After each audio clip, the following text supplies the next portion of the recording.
হযরত আলী বলেছেন, এতদিন ভিতরে ঢুকে নামাজ পড়েছি, জিহাদের ময়দানে পিছন দিকে একটা তীর বিদ্ধ হয়ে গেল। এমন ভাবে হযরত আলীর পিঠে তীর, পিঠে এমন ভাবে তীর, শলাকা গোস্তের মধ্যে জমে গেছে। শলাকায় হাত দিলে চিৎকার করে কান্দে। রাসূলের কাছে বলা হলো, ইয়া রাসূলুল্লাহ, হযরত আলী পিঠে তীর ঢুকলো, বের করা যায় না। আল্লাহ নবী বললেন, নামাজের মধ্যে যখন থাকবে তখন বের করো। আল্লাহ নবীর ইমামতিতে নামাজ শুরু হলো। জাবের আর হুযায়ফাকে রাসূল দায়িত্ব দিলেন। হযরত আলী যখন নামাজের সিজদায়, এমন সময় পিঠের উপরে দুইজন পা দিয়ে এত জোরে তীর টান মারছে, তীর শুধু বের হয় নাই, তীরের সঙ্গে পিঠের গোস্ত পর্যন্ত ছিঁড়াইছে। নামাজ শেষ করার পরে তীর আর গোস্ত যখন নবীর কাছে জমা দেওয়া হয়, আল্লাহ নবী গোস্তটা ডান হাতের মধ্যে নিয়ে তীর বাম হাতে নিয়ে বলেন, আলী, আলী রে। সঙ্গে সঙ্গে আলী, লব্বাইকে রাসূলুল্লাহ। কে রে আলী? তোর পিঠে তীর ছিল, শলাকায় হাত দিলি চিৎকার মারতি, আর সেই তীর বের হলো, গোস্ত ছিঁড়াইলো, তুই তখন ছিলি কোথায়? তুমি তখন ছিলে কোথায়? আপনারা বলেন তো, হযরত আলী কোথায় ছিল? আল্লাহ নবী জানে কি জানে না? জানার পরেও জিজ্ঞাসা করে, আলী, পিঠের তীর বের হলো, গোস্ত ছিঁড়াইলো, তুমি তখন কোথায় ছিলে? আলী বলতেছে, রাসূলুল্লাহ, জানার পরেও যখন জানতে চান তাহলে শোনেন, আমি তখন আল্লাহর কাবার ভিতরে ছিলাম। সমস্ত সাহাবেরা মুখ চাওয়াচাই করতেছে, ইয়ার দিকে চাই, নুয়ের দিকে চাই। কিন্তু আলী নামাজ পড়লো মসজিদে নববীতে, আর আলী কয় কাবার মধ্যে ছিলাম। আবু বকর বললেন, হুজুর, অনেক লম্বা সময় পিঠের মধ্যে তীর নিয়ে থাকার কারণে হযরত আলী দুর্বল হয়ে গেছে, আর দুর্বল হওয়ার কারণে ভুল বকতেছে। সঙ্গে সঙ্গে রাসূল বললেন, আনা মাদিনাতুল ইলমে ও আলীও বাবুহা, আমি হচ্ছে এলেমের শহর, আলী হচ্ছে তার দরওয়াজা।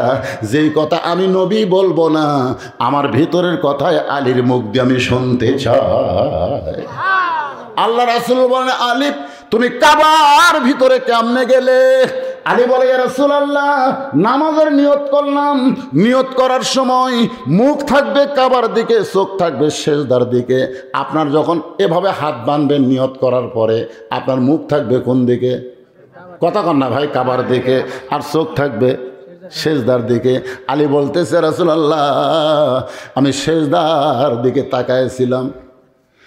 সেজদার দিকে তাকায় থাকতে থাকতে এক সময় আমার দুইটা চক্ষু বন্ধ হয়ে গেল।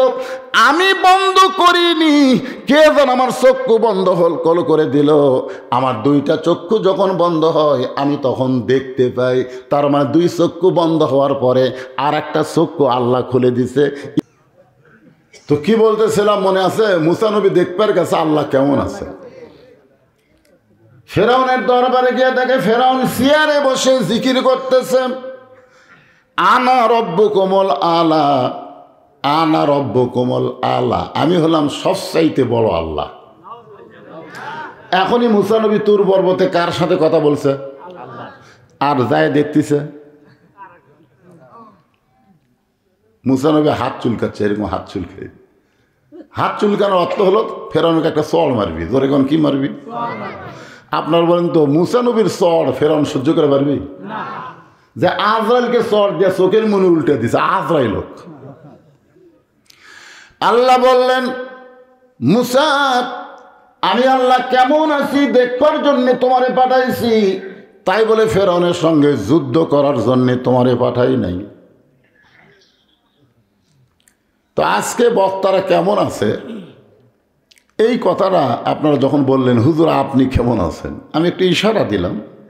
বর্তমানে বাংলাদেশে ডাইরেক্ট কোনো কথা বলা যাবে না, অ্যাঙ্গেলে হেকমতের সাথে কিছু কথা বলাই লাগবে। যেরকম ঠিক কি? আর আজকে আমি নিয়ত করছি সূরা কাউসার, মসজিদের উন্নয়ন কল্পে মাহফিল। বর্তমানে বাংলাদেশের প্রধানমন্ত্রী 564টা মসজিদ বানিয়ে দিছে। পৃথিবীর কোনো প্রধানমন্ত্রী এত মসজিদ বানিয়ে দেয়নি। কিন্তু সমস্যা হলো মসজিদ আছে, মুসল্লি নাই।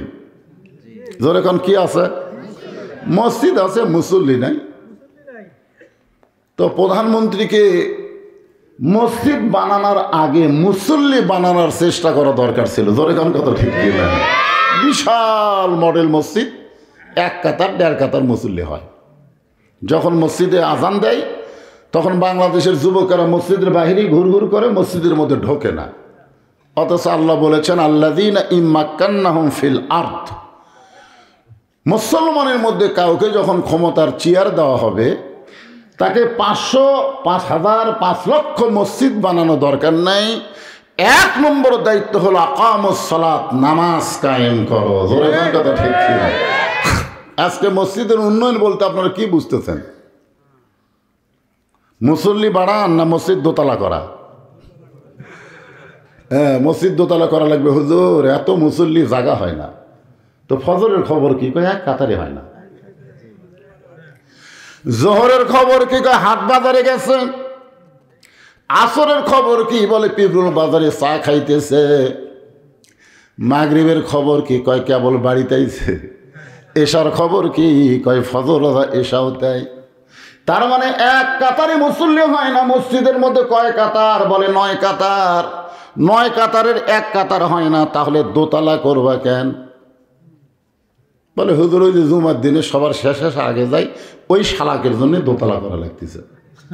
আপনারা বলেন তো, জুমার নামাজের মুসল্লি এরা মুসল্লি? এরা হয়েছে ফাওয়াইলুল্লিল। আল্লাহ কিন্তু কোরআনে বলেছেন ফাওয়াইলুল্লিল মুসাল্লিন। এই মুসল্লির 1 পয়সা দাম আল্লাহর কাছে নাই।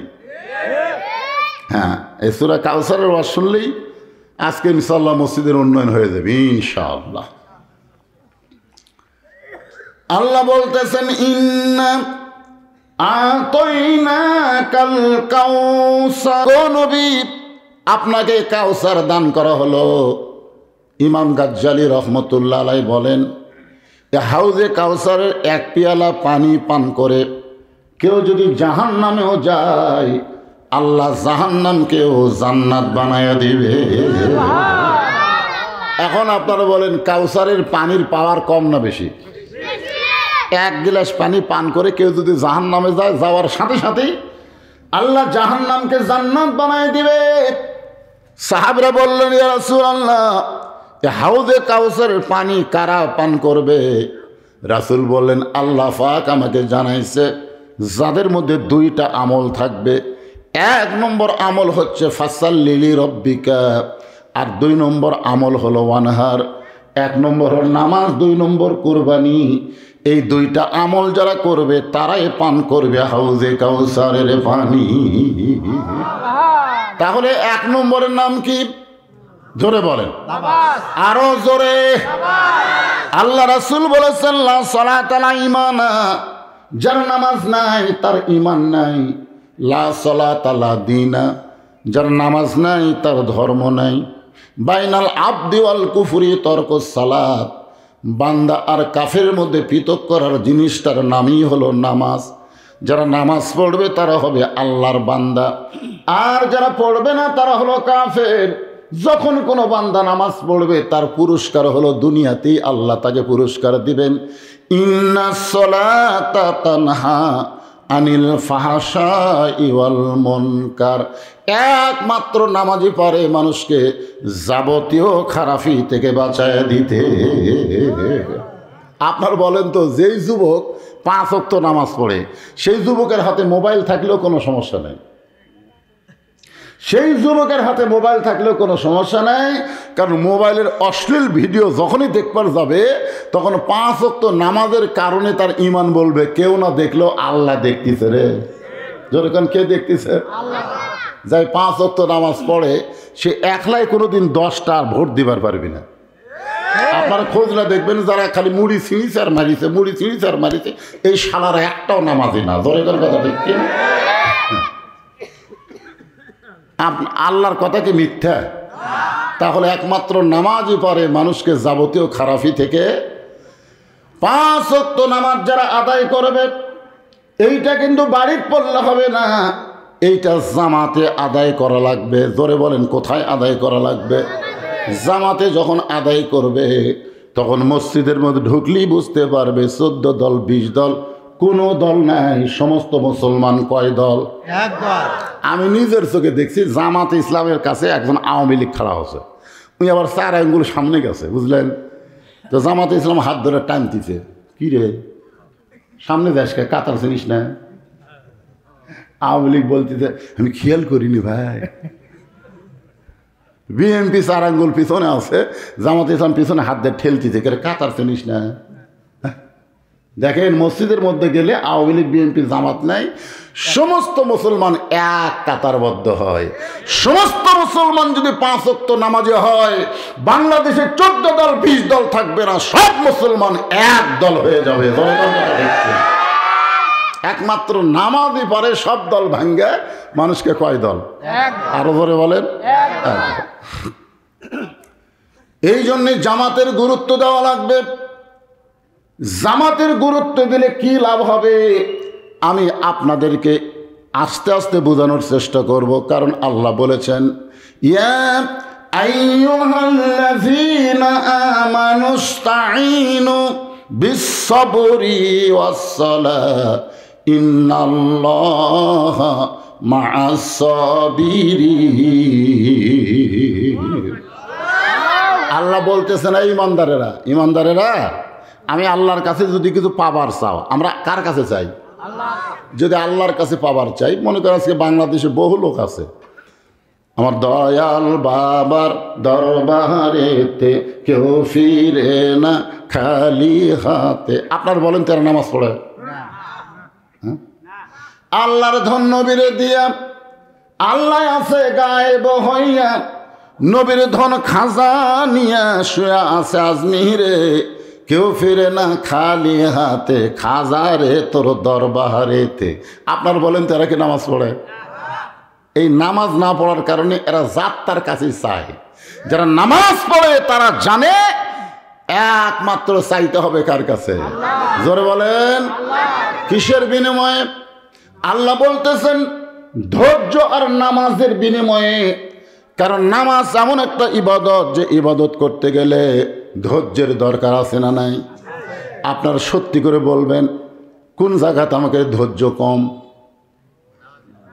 মসজিদের মধ্যে ঢোকা দেখবেন, আপনি যতবার ঘড়ি দেখেন মসজিদের মধ্যে, অতবার ঘড়ি আপনি কোনো জায়গায় দেখেন 5 মিনিট পরে জামাত হবে, এই 5 মিনিটের মধ্যে আপনি কমপক্ষে 10 বার ঘড়ি দেখছেন।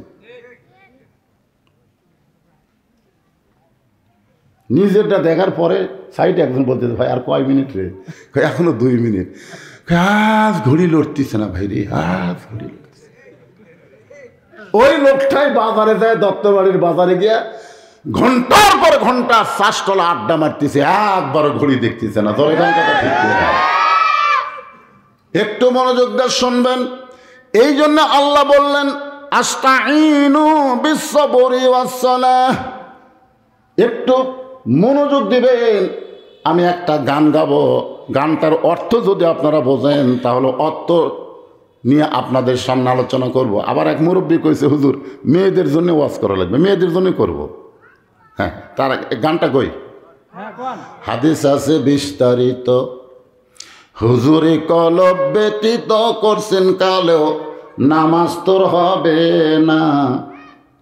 তবে কেন গাও জোয়ারি, মানুষকে দেখাও নামাজ পড়ি। তবে কেন গাও জোয়ারি, মানুষকে দেখাও নামাজ পড়ি। ও তোমার সিদ্ধ বীজে সুফসল ফলে না, আজও কেন আল্লাহর নামাজ ধরতে পারলা না? আল্লাহ কয় নামাজের জোরে ফায়েসা কাজ যাবে দূরে, পাক কোরআনে রয়াছে ঘোষণা। এখন আকাম কুকাম নামাজ রোজা একসাথে বান্দিয়া বোঝা। আকাম কুকাম নামাজ রোজা একসাথে বান্দিয়া বোঝা, জাহান্নামে দিয়াছ রওয়ানা, আজও কেন আল্লাহর নামাজ ধরতে পারলা না? বুঝতে পারছেন? অনেক নামাজ পড়ে আবার সুদও খায়, আছে না নাই? নামাজ পড়ে ঘুষ খায়। অধিকাংশ বড় বড় চাকরিজীবী ওরা নামাজও পড়ে আবার ঘুষও খায়। জোরে খান কথা ঠিক কি না? অনেক নামাজি হজ করবার যাচ্ছে, ছেলের সব সম্পত্তি দিয়েছে, মেয়েরে দেয়নি। এরকম আছে না? জোরে খান আছে না? এই গানের মধ্যে কি বলতেছে ভাইজান? এইটাকে সামনে নিয়ে আমি একটা আয়াত পড়ব। ইন্না সলাতি ওয়া নুসুকি ওমা হাইয়ায়া ওয়া মামাতি লিল্লাহি রাব্বিল আলামিন। ভূমিকা শেষ, এখন আলোচনা শুরু হবে। এই কি বসো বসো। 7 বছর থেকে, এই শোনো, 7 বছর থেকে নামাজের তালিম দেওয়া লাগবে। 7 বছর কিভাবে নিয়ত বান্ধা লাগবে, কিভাবে হাত বান্ধা লাগবে, কিভাবে রুকু করা লাগবে, কিভাবে সেজদা করা লাগবে, এটা শুরু করা লাগবে 7 বছর। আর 10 বছর থেকে জোর করে ঘাড় ধরে নামাজটা পড়ান লাগবে। জোরে কোন কথা ঠিক কি না? এরকে তো 7 বছর হয়ে গেছে, কে 7 বছর হয়নি? খাড়া হয়ে আছে। এ কিরে, নামাজের ওয়াজ হবে, বসো। হ্যাঁ বসো। এই যে বসবার করে সরে যাই।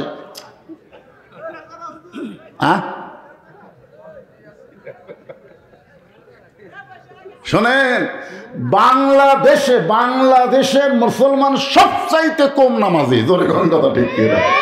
গোটা পৃথিবীর ভিতরে এত মসজিদ কোনো দেশে নেই। আপনাকে 400 জন ভোটার আর 6টা মসজিদ, কি ইয়ার কি? এই এত মসজিদ লাগবে কারে?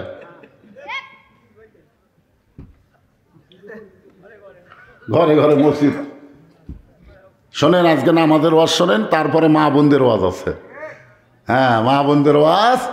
আমার মায়েরা যারা পর্দার অন্তরে বসে আছেন, আল্লাহ নবী ফাতেমার ঘরের মধ্যে গিয়ে মুচকি মুচকি হাসতেছে। ফাতেমা বলে, বাবা হাসার কারণ কি? রাসূল বললেন, ফাতেমা, আল্লাহ পাক আমাকে জানাইছে, আল্লাহ তোমাকে জান্নাতি নারীদের নেত্রী বানাইছে। সুবহানাল্লাহ। আল্লাহ তোমাকে জান্নাতি নারীদের কি বানাছে? মা ফাতেমা মুচকি মুচকি হাসতেছে। আল্লাহ রাসূল বলে, ফাতেমা হাসার কারণ? বলে, আল্লাহ পাক আমাকে জান্নাতি নারীদের নেত্রী বানাইছে, এই কারণে আমি আনন্দ করতেছি। রাসূল বলে, ফাতেমা, আল্লাহ তোমাকে জান্নাতি নারীদের নেত্রী বানালে কি হবে? আল্লাহ তোমার আগে একজন মেয়েকে জান্নাত দিবে। আপনারা সুবহানাল্লাহ বলেন, কিন্তু ফাতেমা সুবহানাল্লাহ কয়নি। এই জন্যই কয়নি, মেয়েরা কোনোদিন কেউ উপরে থাক এটা পছন্দ করে না। যার প্রমাণ হলো আমাদের বাংলাদেশে, ঠিক কিনা বলেন? একজন প্রধানমন্ত্রী হয়ে আর একজন সাবেক প্রধানমন্ত্রী মরে যাচ্ছে, তাও বিদেশে যাওয়ার কোনো পারমিশন দিচ্ছে না। ধরে কোন কথা ঠিক কিনা? মরে তুই পাউস হয়ে যা। আমি দেখছি আমার বাড়িতেও আমার বড় মেয়ে মাছের তরকারি পাক করে আমাকে দিয়েছে, খালি মুখের সামনে ঘুর ঘুর করে। আমি বললাম, মা, বাংলাদেশে বহু জায়গায় মাছের তরকারি দেখাইলাম, মা তোর হাতের মধ্যে মানে মধু আছে। আমার আর এক টুকরা দিছে। মেয়েটা খুব আনন্দ করতেছে, তাকে দেখে ওর মাও খালি গাল ফুলে বসে আছে। আমি বললাম, কে গো, তোমার কি হলো? এখন থেকে মেয়ের বাড়িতে পার হয়ে যান, আমি কি পাক করে পারি তাই? ওরে বাবারে, মেয়ের প্রশংসা করলে মায়ে বেদার হয়। এই জাতের নাম হলো নারী জাত। জোরে কোন কথা ঠিক কিনা? আল্লাহ রাসূল বললেন, ফাতেমা, তুমি মুখটা কালো কেন করলে? ফাতেমা বলে, বাবা, কোন আমলের কারণে আমার আগে জান্নাতে যাবে? ওই মেয়েটার পরিচয় কি? ওই মেয়েটার বাড়ি কোন জায়গায়? আল্লাহ রাসূল বললেন, ওই যে একটা পাহাড় দেখতেছো, পাহাড়ের পাশে ছোট্ট একটা জঙ্গল, ওই জঙ্গলের সামনে ছোট্ট একটা বাড়ি। ওই বাড়িটা হলো একটা কাঠুরিয়ার বাড়ি। ওই কাঠুরিয়ার বিবি জামিলাকে আল্লাহ তোমার আগে জান্নাত দিবে। এটা মায়েদের একটু হেন্স দিলাম। মায়েরা, কোন আমলের কারণে কাঠুরিয়ার এবং জামিলা ফাতেমার আগে জান্নাতে যাবে? এই ওয়াজ পুরুষের না শুনলেও মেয়েদের শোনা লাগবে। যেরকম কথা ঠিক কিনা? ওরা যারা আবার মনে না করে, হুজুর আমাকে ওয়াজ করবে না, আমাকে নামাজের ওয়াজ হবে, আর মেয়েদের পর্দা আর স্বামী ভক্তির ওয়াজ হবে। যেরকম কথা ঠিক কিনা? আমল তো মেয়েদের বেশি না। এই তোরা অত জোরে চিল্লাস করে, তোরা ছোট মানুষ কি বুঝিস? যারা বোঝে তারা কথা কয় না। বউলিয়ে যে কি বিপদ আমরা আসি সেটা আমরা বুঝতেছি। ধরে কথা ঠিক, এরা বিয়ে করে নিতে ঠিক।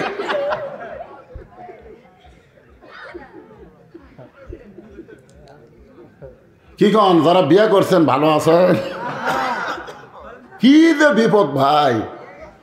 আমার মায়েরা যারা পর্দার অন্তরালে কিছুক্ষণ পরে আসতেছে, আগে নামাজের কথা বলবো, কারণ মসজিদের উন্নয়ন করবে মাহফিল। আল্লাহর নবী বসে আছেন মসজিদে।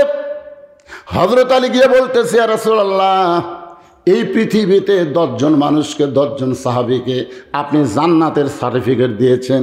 রাসূল বলে, আলী রে, আমি জান্নাতের সার্টিফিকেট দেই নাই, জান্নাতের সার্টিফিকেট দিয়েছেন আমার আল্লাহ। আলী বলতেছে, হুজুর আমি কি তার মধ্যে আছি? আল্লাহ রাসূল বলে, থাকবো না কেন, তুমি 4 নম্বরে আছো। 1 নম্বর আবু বকর, 2 নম্বর ওমর, 3 নম্বর ওসমান, 4 নম্বর হলো আলী।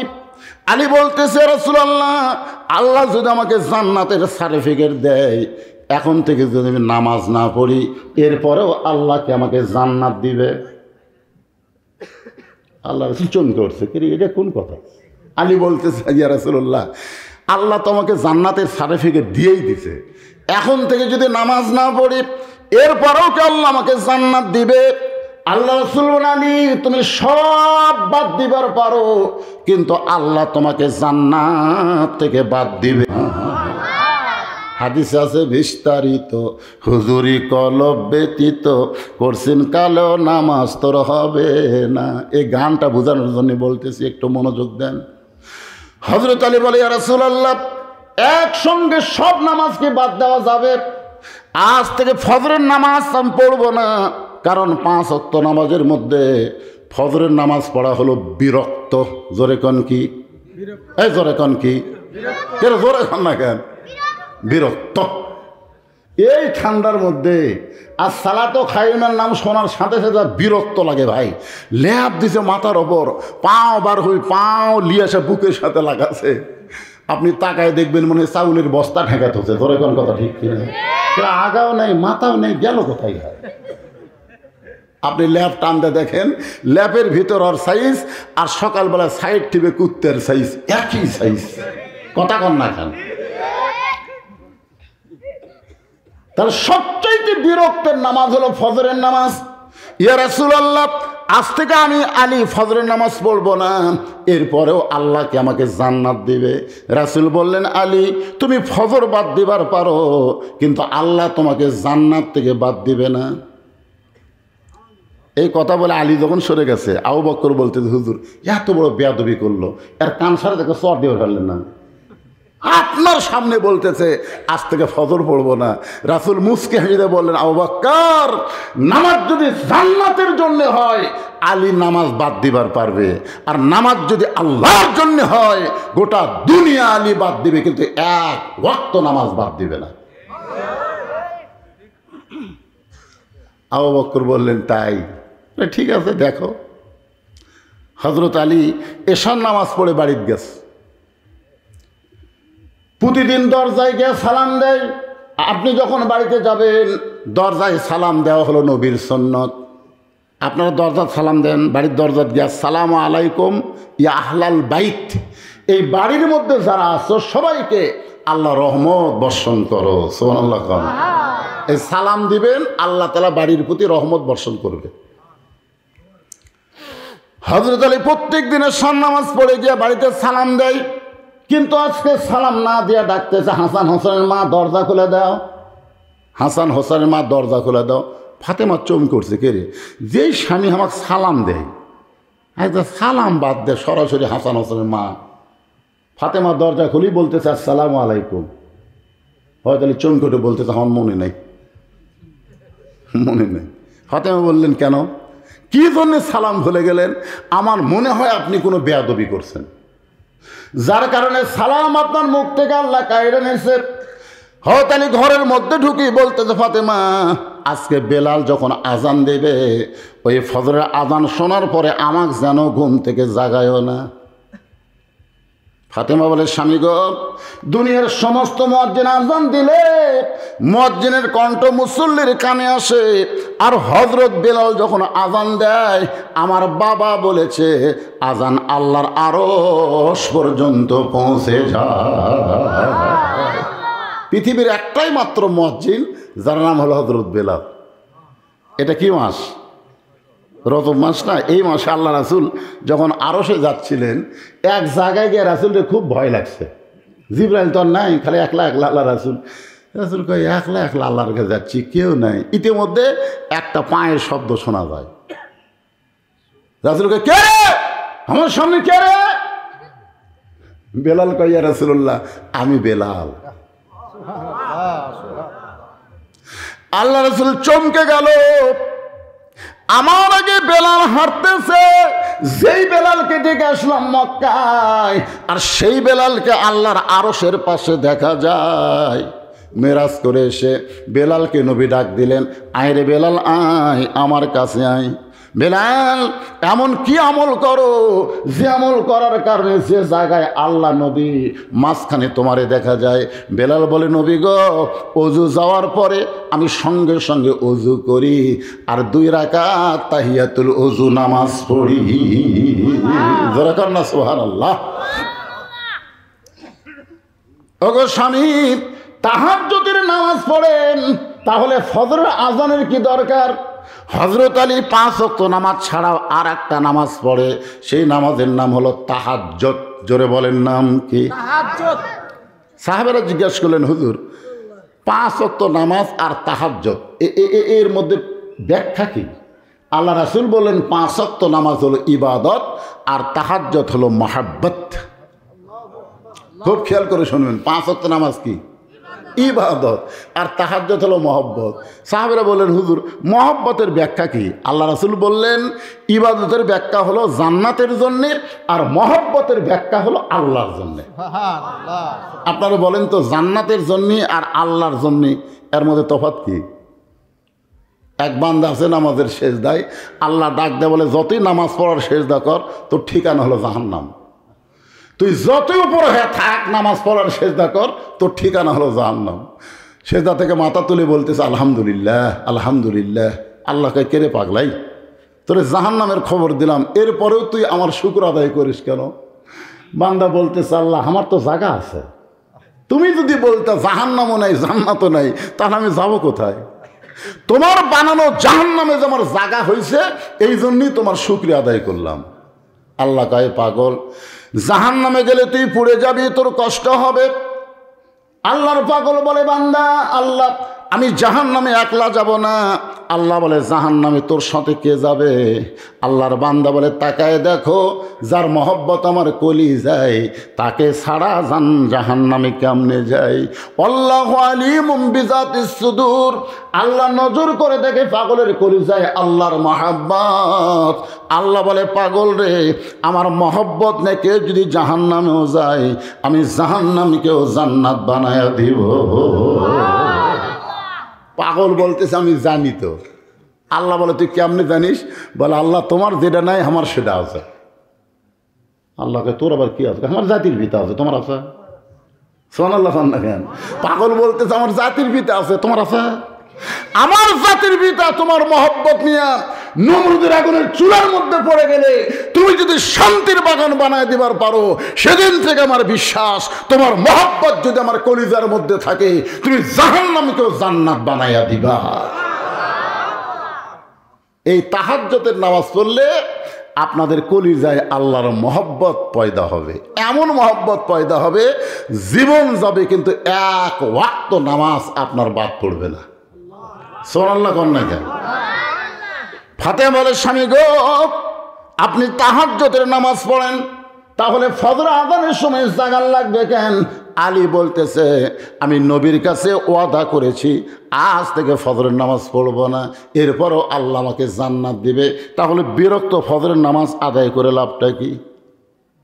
ফাতেমা মুস্কি মুস্কি হাসতেছে, কারণ কেউ না চিনলেও স্বামীকে তার বউ চিনে। জোরে কান ঠিক কিনা? আপনাকে সবচাইতে বেশি চিনে কে? আপনার বউ। আমি যত বড়ই হুজুর হই, আমার বউ কিন্তু আমার কোনোদিন হুজুর কয়নি। একদিন আমি কইছিলাম, দেখি তুমি একটু আমাকে হুজুর করে ডাকো তো, কেমন লাগে? যখনই কিছু লাগবে, সাদিয়ার আব্বা আসেন, সাদিয়ার আব্বা ভাত খান, সাদিয়ার আব্বা গোসল করেন। কিসের সাদিয়ার বাপরে? হুজুর আসেন ভাত খান, হুজুর যান গোসল করেন, আর বউ খালি মুসকি মুসকি হাসেন। হাসো কেন? বলে, জনগণ আপনাকে চিনে না, এই জন্যই হুজুর কয়। আমি আপনাকে চিনি গো, হুজুর হওয়া এত সহজ নয়। সেই দিন বুঝেছি, আমার কেউ না চিনল, আমার বউ চিনে। তোর এখন কথা কন না কেন? আমি আসলে শক্তিশালী মরদ না দুর্বল মরদ, এটা কে জানে? কথা কন না কেন? কে জানে? বউ। কে কত বড় মরদ সেটা বউ জানে। সুবহানাল্লাহ কোন? ফাতেমার স্বামীর মাথাটা কোলের মধ্যে নিয়ে স্বামীরে ঘুমায় দিচ্ছে। সুবহানাল্লাহ কোন। আরে বলে ফাতেমা তুমি ঘুমাইবে না, আমার মাথা তোমার কোলের মধ্যে নিয়ে তুমি আমাকে আদর করতেছো। বলে আজ থেকে ফজর পড়বেন না, তাহলে আপনাকে একটু আদর করে করে ঘুমায় দিব। ফজরই যখন পড়বেন না খামাখা। ফাতেমার কোলের মধ্যেই মাথা দিয়ে হযরত আলী ঘুমায় গেলেন। তাহাজ্জুদের সময় চেতন পাইছে। ফাতেমা বলে স্বামী গো কি করবেন? বলে তাহাজ্জুদের নামাজ পড়বো, কিন্তু ফজর পড়বো না। তাহাজ্জুদের নামাজ শেষ করলে হযরত বেলাল যখন আসসালাতু খায়রুম মিনান নাওম, ঘুম হইতে নামাজ অতি উত্তম, সঙ্গে সঙ্গে হযরত আলী জুব্বা হাব্বা গায়ে দিয়া মাথায় পাগড়ি পরে বাড়ির থেকে যখন বের হয়, ফাতেমার সামনে দাঁড়ায় বলে কোথায় যাবেন? বলে ফজরের নামাজ দেখতে। ফজরের নামাজ এতদিন ভিতরে ঢুকে নামাজ পড়েছি, আজকে বাহির থেকে নামাজ একটু দেখবার চাই। যেই মাত্র বলেছে এতদিন ভিতরে ঢুকে নামাজ পড়েছে, আজকে বাহির থেকে নামাজ দেখবার চাই। আপনারা বলেন তো, এতদিন ভিতরে ঢুকে নামাজ পড়েছে, এটা কিসের ভিতর? মসজিদের ভিতর। ভাইজান হাদিসে আছে বিস্তারিত, হুজুরি কলব ব্যতীত করছেন কালেও নামাজ তোর হবে না। সামনে কাতার এক মুসল্লি আমার পাশে বসে নামাজের নিয়ত করছে। পাশে নামাজের নিয়ত করে এরকম বারান্দাত একজনের মোবাইল বাজে উঠছে, বারান্দাত ওই নিয়ত না শালারে শালারে, যতক্ষণ আর মোবাইলে রিংটোন বাজতেছে ততক্ষণ ওই শালারে শালারে করতেছে। নামাজ শেষ হলে বললাম ভাই আপনি এরকম করলেন, হুজুর খেলা হাত বান্ধা না থাকলে চাপা আমি ফাটাতাম। কেন মসজিদের মধ্যে ঢুকবি মোবাইলের সাউন্ড বন্ধ করবি না? তোর মোবাইল বাজার কারণে সবার নামাজ নষ্ট হয়ে গেল। আপনার বলেন তো, কারো রিংটোন যখন বাজে তখন আমাদের মনকে আল্লাহর দিকে থাকে? কথা কন, সত্যি কথা কন থাকে। খালি সবাইকে এটা কোন শালার, এই শালার, মানে আমরা মনে মনে শালা কই ওই মুখ দিয়ে বের করে দিচ্ছে, বুঝলে? তার মানে উনি কি নামাজের মধ্যে আছে? হযরত আলী বলেছেন এতদিন ভিতরে ঢুকে নামাজ পড়েছি। জিহাদের ময়দানে পিছন দিকে একটা তীর বিদ্ধ হয়ে গেল। এমন ভাবে হযরত আলীর পিঠে তীর, পিঠে এমন ভাবে তীর, শলাকা গোস্তের মধ্যে জমে গেছে। শলাকায় হাত দিলে চিৎকার করে কান্দে। রাসূলের কাছে বলা হলো ইয়া রাসূলুল্লাহ, হযরত আলী পিঠে তীর ঢুকলো, বের করা যায় না। আল্লাহ নবী বললেন নামাজের মধ্যে যখন থাকবে তখন বের করো। আল্লাহ নবীর ইমামতিতে নামাজ শুরু হলো। জাবের আর হুযায়ফাকে রাসূল দায়িত্ব দিলেন। হযরত আলী যখন নামাজের সিজদায় এমন সময় পিঠের উপরে দুইজন পা দিয়ে এত জোরে তীর টান মারছে, তীর শুধু বের হয় নাই, তীরের সঙ্গে পিঠের গোস্ত পর্যন্ত ছিঁড়াইছে। নামাজ শেষ করার পরে তীর আর গোস্ত যখন নবীর কাছে জমা দেওয়া হয়, আল্লাহ নবী গোস্তটা ডান হাতের মধ্যে নিয়ে তীর বাম হাতে নিয়ে বলেন আলী, আলী রে। সঙ্গে সঙ্গে আলী লব্বাইকে রাসূলুল্লাহ। কে রে আলী? তোর পিঠে তীর ছিল, শলাকায় হাত দিলি চিৎকার মারতি, আর সেই তীর বের হলো, গোস্ত ছিঁড়াইলো। তুই তখন ছিলি কোথায়? তুমি তখন ছিলে কোথায়? আপনারা বলেন তো হযরত আলী কোথায় ছিল? আল্লাহ নবী জানে কি জানে না? জানার পরেও জিজ্ঞাসা করে আলী, পিঠের তীর বের হলো, গোস্ত ছিঁড়াইলো, তুমি তখন কোথায় ছিলে? আলী বলতেছে রাসূলুল্লাহ, জানার পরেও যখন জানতে চান তাহলে শোনেন, আমি তখন আল্লাহর কাবার ভিতরে ছিলাম। সমস্ত সাহাবেরা মুখ চাওয়াচাই করতেছে, ইয়ার দিকে চাই, নুয়ের দিকে চাই। কিন্তু আলী নামাজ পড়লো মসজিদে নববীতে, আর আলী কয় কাবার মধ্যে ছিলাম। আবু বকর বললেন হুজুর, অনেক লম্বা সময় পিঠের মধ্যে তীর নিয়ে থাকার কারণে হযরত আলী দুর্বল হয়ে গেছে, আর দুর্বল হওয়ার কারণে ভুল বকতেছে। সঙ্গে সঙ্গে রাসূল বললেন আনা মাদিনাতুল ইলমে ও আলীও বাবুহা, আমি হচ্ছে এলেমের শহর, আলী হচ্ছে তার দরওয়াজা। যেই কথা আমি নবী বলবো না, আমার ভিতরের কথায় আলীর মুখ দিয়ে আমি শুনতে চাই। আল্লাহ রাসূল বলেন আলী তুমি কাবার ভিতরে কেমনে গেলে? আলী বলে, ইয়া রাসূলুল্লাহ, নামাজের নিয়ত করলাম, নিয়ত করার সময় মুখ থাকবে কাবার দিকে, চোখ থাকবে সেজদার দিকে। আপনার যখন এভাবে হাত বাঁধবেন নিয়ত করার পরে, আপনার মুখ থাকবে কোন দিকে? কথা কন না ভাই, কাবার দিকে, আর চোখ থাকবে সেজদার দিকে। আলী বলতেছে, রাসূলুল্লাহ, আমি সেজদার দিকে তাকাইছিলাম। সেজদার দিকে তাকায় থাকতে থাকতে এক সময় আমার দুইটা চক্ষু বন্ধ হয়ে গেল। আমি বন্ধ করিনি, কে যেন আমার চক্ষু বন্ধ কল করে দিল। আমার দুইটা চক্ষু যখন বন্ধ হয় আমি তখন দেখতে পাই। তার মানে দুই চক্ষু বন্ধ হওয়ার পরে আর একটা চক্ষু আল্লাহ খুলে দিছে। নূরিল্লাহ, আল্লাহ রাসূল বলেছেন, ইত্তাকু ফিরাসাতাল মুমিনিনা ফাইন্নাহু ইয়ানজুরু বিনূরিল্লাহ, আসসালাতু মিরাজুল মুমিনিন। তোমার শরীয়তের দুইটা চক্ষু যখন বন্ধ হবে, ওই নামাজ তোমাকে মসজিদের মধ্যে রাখবে না, ওই নামাজ তোমাকে আল্লাহর মেরাজ ঘটায়া দিবে। আসসালাতু মিরাজুল মুমিনিন, নামাজ হচ্ছে মুমিনদের মেরাজ। সুবহানাল্লাহ কোন? ছোট বাচ্চারা কোক বা না কোক এরা বোঝে না, কিন্তু আপনারা যারা বুদ্ধিমান একটু মনোযোগ দিয়ে শুনবেন ভাইজান। আজকে নামাজকে নিয়ে ফাসাল্লি লিরাব্বিকা, 1 নম্বর হলো নামাজ, 2 নম্বর ওয়ানহার মানে কুরবানি। নামাজ আর কুরবানি নিয়ে ওয়াজ করব, একটু কষ্ট হলেও মনোযোগ দিয়ে আমাদের শোনার দরকার আছে না নাই? নামাজ কার জন্যে? জান্নাতের জন্য না আল্লাহর জন্যে? এটা না বোঝা পর্যন্ত আমরা 5 ওয়াক্ত নামাজি হতে পারবো না। আল্লাহ রাসূল আলীর এরপরে খবর কি? আলী বলতেছে, রাসূলুল্লাহ, আমি যখন কাবার ভিতরে ঢুকলাম এমন সময় কাবার মালিক আমাকে ডাক দিয়ে বলল, আলী রে, তোর নামাজের সাইজ ভালো, এজন্যই অনেক দূরের কাবা তোর সেজদার জায়গায় হাজির হয়ে গেল। আলী 2 চক্ষু বন্ধ করে অন্তর থেকে বলতেছে, আল্লাহ, তুমি মনে করো না তোমার কাবা আমার সামনে দিয়াই তুমি আমাকে খুশি করতে পারবা। আল্লাহ বলে, আলী, তুই কি হইলে খুশি হবি? আলী বলতেছে, আমি কাবাকে সেজদা দিব না, কাবার মালিক আল্লাহর কুদরতি পায়ে সেজদা দিবার চাই। আল্লাহ বলে, আলী রে, তাহলে কাবার মধ্যে ঢুকে যা। আলী বলে, আমি যখন আল্লাহর কাবার মধ্যে ঢুকলাম, এটা মক্কার কাবা নয়, আল্লাহর কাবার মধ্যে ঢুকলাম, তখন আমার পিঠ থেকে তীর টান দিয়েছে, গোস্ত ছিঁড়াইছে। ওগো নবী, ওই সময় যদি আমাকে টুকরা টুকরা করতো আমি কিছুই বলতে পারতাম না। হাদিস আছে বিস্তারিত, হুজুরি কলব ব্যতীত করছিন কালেও নামাজ তোর হবে না। আলী বলে, ফাতেমা, এতদিন নামাজ পড়েছি ভিতরে ঢুকে, আজকে একটু দেখবার চাই। ফাতেমা বলতেছে, ঠিক আছে যান। হযরত আলী বাইরে ঘুরতেছে, দেখে মসজিদে নববীর বারান্দায় আবু যর গিফারি ফজরের 2 রাকাত সুন্নত পড়তেছে। কয় রাকাত? আল্লাহ রাসূল বলেছেন 5 ওয়াক্ত নামাজের 12 রাকাত সুন্নত তোমাকে পড়া লাগবে। কয় রাকাত? 12 রাকাত। তার মধ্যে জোহরেরই 6 রাকাত, জোহরের আগে 4 পরে 2, আসরের নাই, যেটা আছে না পড়লে কোনো পাপ নেই। আমার কথা কি বুঝলেন? মাগরিবের পরে 2 রাকাত আছে, এশার পরে 2 রাকাত আছে, আর ফজরের আগে 2 রাকাত সুন্নত। রাসূল বলেছেন ফজরের আগের 2 রাকাত সুন্নত এত দামি, আসমান জমিন বিক্রি করে দিলেও এত দাম হবে না। ধরে যান সুবহানাল্লাহ। হযরত আবু যর গিফারি ফজরের 2 রাকাত সুন্নত নামাজ আদায় করতেছে। আলীর মন বলতেছে, আমি না হয় ফজর পড়বো না, তাই বলে কি ফজরের সুন্নত পড়া যাবে না? সুবহানাল্লাহ। দৌড়ে এসে আবু যর গিফারির পাশে দাঁড়ায় ফজরের 2 রাকাত সুন্নত নামাজ নিয়ত করেছে। 2 রাকাত সুন্নত যেই মাত্র শেষ হয়েছে, আবু যর বলতেছে, আলী ভাই, এশার সময় কি কয়ে গেলেন?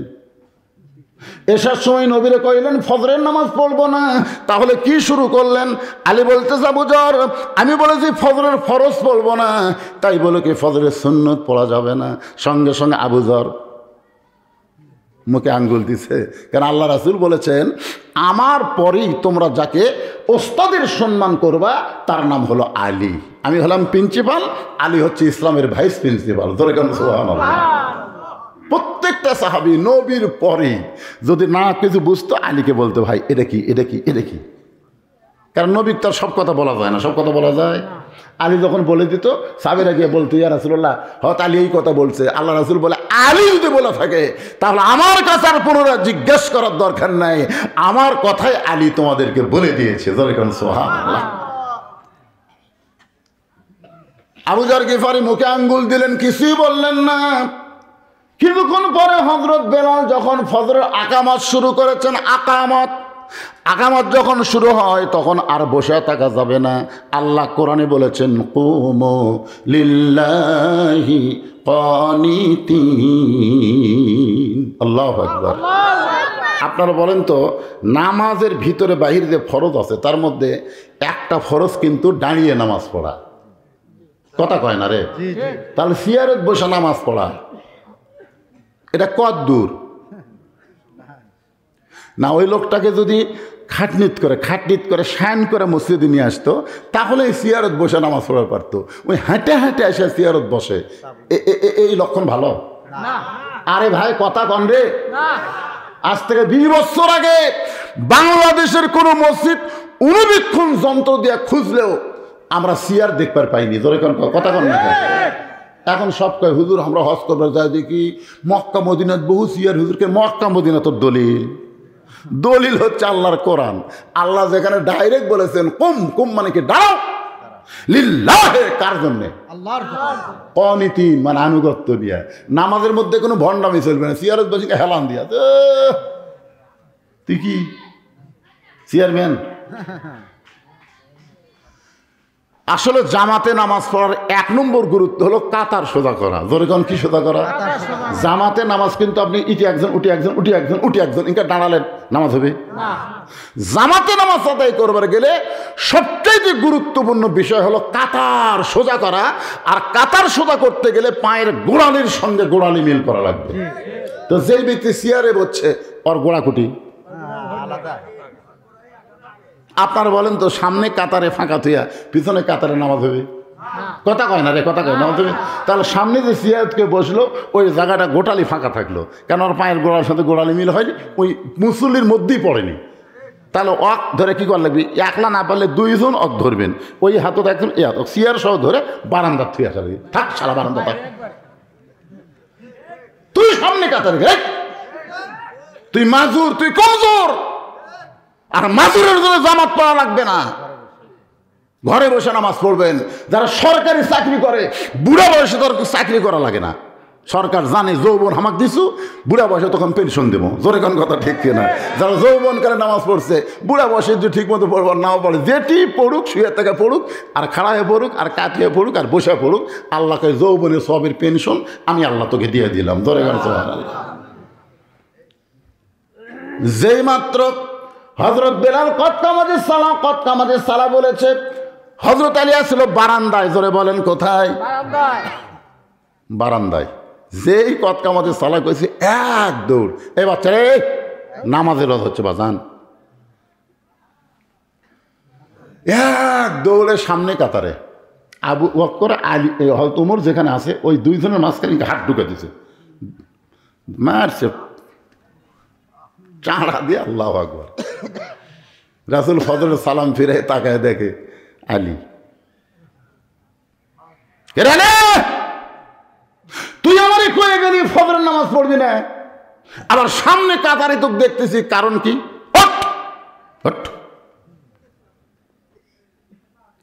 হযরত আলী শুধু ছোট বাচ্চার মতন কান্দে। আল্লাহ রাসূল বলে, আলী কানলে হবে না, তুই বলে গেলি ফজরের নামাজ পড়বি না, আবার সামনে কাতারে তোরে দেখতে পাই, এর ভিতরের মারেফত আজকে জানাতে হবে। কি কন? মারেফত জানার দরকার নাই, খালি এইটা জানার পরেও জীবন যাবি, আপনার নামাজ বাদ দেবেন না। সবচাইতে বড় উন্নয়ন হলো মসজিদে মুসল্লি হওয়া। জোরে কোন কথা ঠিক ভাইজান? শুনবেন না? আল্লাহ রাসূল বলে, তুই কয়ে গেলি ফজর নামাজ পড়বো না, আবার সামনে কাতারে দেখা যায়, কারণ কি? হযরত আলী শুধু ছোট বাচ্চার মতন কাঁদতেছে। হযরত আলী কি বলবে এইটা আমরা প্রত্যেকটা আল্লাহর বান্দারা শুনবো। তার আগে ফাতেমা বলতেছে, বাবা গো, ওই জামিলা কাঠুরার বউ কি আমল করে আপনি একটু আমারে বলেন, আমিও আমলটা করবার চাই। রাসূল বললেন, ফাতেমা, কোন আমলের কারণে কাঠুরার বউ তোমার আগে জান্নাতে যাবে এটা বলতে পারবো না, তোমাকে তদন্ত করে জানা লাগবে। পরদিন আসরের নামাজের পরে ফাতেমা চুপি চুপি ওই কাঠুরার বউ জামিলার বাড়ির দিকে রওনা দিয়েছে। মেয়েরা যখন রাস্তা দিয়ে যাবে, মেয়েদের যাওয়ার একটা নিয়ম আছে। আল্লাহ কোরআনে বলেন, অকরনা ফি বুয়ুতিকুন্না ওয়ালা তাবাররাজনা তাবাররুজাল জাহিলিয়াতিল উলা। মেয়েরা ঘরের মধ্যে থাকো। কার কথা? যদি ঘর থেকে বার হও তাহলে ঘরের পরিবেশ নিয়ে বার হওয়া লাগবে। ওই জাহেলি যুগের মেয়েদের মতন সাজুগুজু করে বার হওয়ার কোনো পারমিশন মুমিনা নারীর নাই। ফাতেমা চুপি চুপি জামিলার বাড়ির দরজায় গিয়ে করুণ স্বরে, মৃদু স্বরে, মেয়ে মানুষের কণ্ঠ জোরে বলা যাবে না, করুণ স্বরে বলতেছে, জামিলা, আমি নবীর মেয়ে ফাতেমা। জামিলা দরজায় এসে ছোট বাচ্চার মতন কাঁদতেছে। ফাতেমা বলে, জামিলা কান্দো কেন? বলে, কান্দার কারণ হলো আমার সারা জীবনের সাধনা এক নজর নবীর কলিজার টুকরা ফাতেমাকে দেখবার চাই। আমার সারা জীবনের সাধনা এক নজর ফাতেমারে দেখতে চাই। ফাতেমা বললেন, তাহলে দরজা খুললেই দেখা যাবে। কান্দার কারণ কি? জামিলা বলতেছে, আমি দরজা কেমনে খুলবো? আমার স্বামী বাড়িতে নাই। আমার স্বামী কাঠ বিক্রি করতে গেছে বাজারে, আর স্বামীর হুকুম ছাড়া ফাতেমার জন্য দরজা খুলতেও আমি ভয় পাই। সঙ্গে সঙ্গে ফাতেমা চমকে উঠছে, ওরে বাবা রে, একটা মেয়ে মানুষের জন্য একটা মেয়ে মানুষ দরজা খুলবি, তাও আবার স্বামীর হুকুম লাগবি? জামিলা বলতে, ফাতেমা মনে কষ্ট নিয়েন না, আজকের মতো আপনি ফেরত যান। আগামীকালে এই সময় আসলে আসা মাত্রই দরজা খুলে দিব, কারণ রাতের বেলা আমার স্বামীর কাছ থেকে আপনার ব্যাপারে অনুমতি চেয়ে নিব।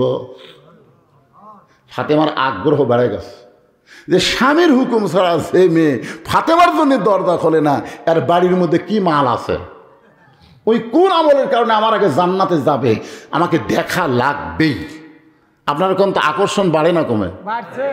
খালি কইছে গাছের কাছে যাইও না, আদৌ নবী ফিরাই তাকায়নি, কিন্তু হাওয়া খালি বারবার তাকায়। কি জন্য আল্লাহ নিষেধ করলো রে? ওর মধ্যে কি মাল আছে? শয়তান কয়, তুই যখন বারবার তাকাস তাহলে হামাকার বাইরে থাকা চলবি না। জান্নাতের মধ্যে আছে কয়, হাওয়া মাল আছে। আল্লাহ নিষেধ করার কারণ জানো? ওইটার ফল খালে তোমাকে আর জান্নাত থেকে বাইর করে দিবার পারবি না রে। আর যদি না খাও, আল্লাহ আজকে থেকে কালকে বাইর করে দিবি। কিন্তু ওই ফল খালে যে পেশাব পায়খানা হবি, ওটাকে আওয়াজ আনে। জান্নাতের মধ্যে সবই আছে, কিন্তু পেশাব পায়খানা নেই। যখন কি নাই? তো যখন ওই ফল খাচ্ছে, ওরে বাবা পেশাব পায়খানা। আল্লাহ এখন কয়, পেশাব পায়খানা করবার গেলে আর জান্নাত থাকা যাবি না, দুনিয়ার যাওয়া লাগবে। এই দুনিয়া হলো পেশাব পায়খানা করা। জোরে কোন কি করা? আপনারা বলেন তো, পায়খানার যায় আপনি কি সারাদিন থাকতে পারবেন? পায়খানার যদি সারা জীবন থাকতে না চান, সারাদিন থাকতে না চান, তার দুনিয়াতে এসে আপনার এত থাকবার জন্য 5 তলা বাড়ি বানাচ্ছেন কেন? ওই মসজিদের কাছে যে বিল্ডিং ধরেছে, আমি তো বিল্ডিং দেখে আশ্চর্য করি, এত বড় বাড়ি। দুনিয়া হলো পেশাব পায়খানা করার জায়গা। যেমন আল্লাহ গেল পাগলা, পায়খানা করবার যে বারবার চাই না, তার দুর্গন্ধময় জায়গায় তুমি থাকতে চাও কেন? তোমার জন্য আমি সুন্দর জান্নাত বানায় রাখছি। ধরে কোন কথা ঠিক না?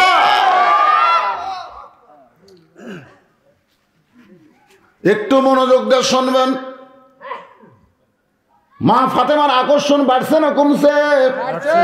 পরের দিন আসরের নামাজের পরে চুপি চুপি যখন রওনা দেয়, পিছন দিক থেকে একটা বাচ্চা ডাকতেছে, মা গতকাল কোথায় গেছিলেন, আজকে আবার কোথায় যান, আমি আপনার সঙ্গে যাবার চাই।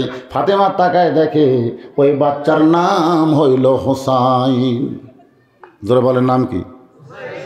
ফাতেমা চিন্তায় পড়ে গেল, হাসান যদি হইতো তাহলে বুঝান যাইতো, কিন্তু হোসেনকে বুঝান যাবে না। রাসূল বলেছেন, ফাতেমা হাসান অবিকল, আমি নবীর মতন, আমার চরিত্র আর হাসানের চরিত্র সমান সমান, কিন্তু হোসেন একটু জেদি মা, আমি দুনিয়া থেকে যাওয়ার পরে হোসেনের প্রতি একটু আলাদা নজর দিবি।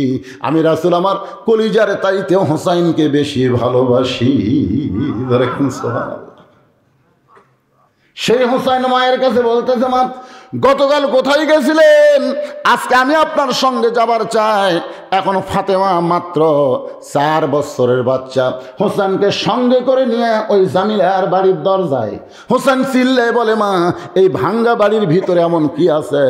গতকালও আইছিলেন, আবার আজ গাইছেন, এই বাড়িতে এমন কি আছে মা? এই বাড়িতে আপনি কেন আসেন? এই বাড়ির মানুষই আপনার কাছে যাবার পারে না। জোরে গান সুবহানাল্লাহ। প্রত্যেকটা সন্তান তার মাকে ভালোবাসে, কম না বেশি? আমার মা হয়ে এই বাড়ির দরজা আসবে কেন? এই বাড়ির লোক আমার মায়ের কাছে যাবে? প্রত্যেকটা সন্তান মাকে বেশি ভালোবাসে, আর যারা শয়তান তারা শাউরক বেশি ভালোবাসে। তোর কোন কথা ঠিক কিনা? আম্মা আম্মা আমি বাজারে যাচ্ছি, আপনি ডাব খাবেন না গ্লুকোজ খাবেন? বউ বলতেছে আমার মাও দুটাই খায়। ঠিক আছে, আমি ডাবো আনবো, গ্লুকোজ আনবো। এই কথা বলে ব্যাগ না বের হচ্ছে, দরজাত মা খাড়ায় আছে, ওর জন্মদাত্রী মা দরজাত খাড়ায় আছে, ওই মায়ের দিকে তাকায় না। মা বলতেছে গত সপ্তাহে 10 টাকার পান কিনা দিছিস, আজকে আবার 10 টাকার পান আনবি, আমার দিকে তাকাস না কেন? মায়ের মুখের দিকে তাকাইলে আল্লাহ একটা কবুল হজের সওয়াব দিয়ে দেয়। ছেলে বলতেছে এই জন্যই তো তাকায় না, খালি খাই খাই, খালি খাই খাই। ওই শাউরের জন্য ডাব গ্লুকোজ কিনবে, ওই জায়গার কথা নাই। আর মায়ের জন্য 10 টাকার পান খালি খাই খাই, এরকম পাঁটা আছে না নাই? যেরকম আছে না নাই? মায়ের পায়ের তলে সন্তানের জান্নাত। 25 ডিসেম্বর যখন আমার মা মারা গেল, এতদিন বুঝতে পারি নাই। এ ভাই আপনার কিছু সমস্যা হচ্ছে? হ্যাঁ না, আপনারা যদি লটপট লটপট করতে সামনে লোক তোর বেশি কি বিরক্ত হচ্ছেন? হযরত আলী রাসূল খাড়া করতো তো, মনে আছে? এসার সময় কইনি ফজর পড়বি না, আবার সামনে কাতারে দেখা যায় নামাজের মারে ফজরে খালি শরীয়ত শুনলে হবি না। আজকে এটা জানার পরে 1 ওয়াক্ত নামাজ আর কেউ বাদ দেবেন না ইনশাআল্লাহ। হ্যাঁ, একটু ধৈর্য নিয়ে বসে থাকেন। আমার মায়েদের জন্য কিছু কথা না বললে ওরা আবার বিরক্ত হবে। হুসাইন বলতেছে মা আপনি কেন এই ভাঙ্গা বাড়ির দরজায়? সঙ্গে সঙ্গে ফাতেমা বলে জামিলা দরজা খুলে দাও। জামিলা বলতেছে 1 ঘন্টা হলে দরজা দাঁড়িয়ে আছে, আপনি আসা মাত্রই খুলে দিব। ফাতেমা বলতেছে তাহলে খুলে দাও। বলে একটা ছোট্ট বাচ্চা আপনার সঙ্গে আইছে, ওই বাচ্চা নিয়ে যদি ঢুকবার চান তাহলে আজকের মতো ফেরত যান। কারণ আমার স্বামী শুধু আপনার ব্যাপারে অনুমতি দিয়েছে, আপনি একটা বাচ্চা সঙ্গে করে আনবেন, ওইটা নিয়ে তো আমার স্বামী অনুমতি দেয় নাই।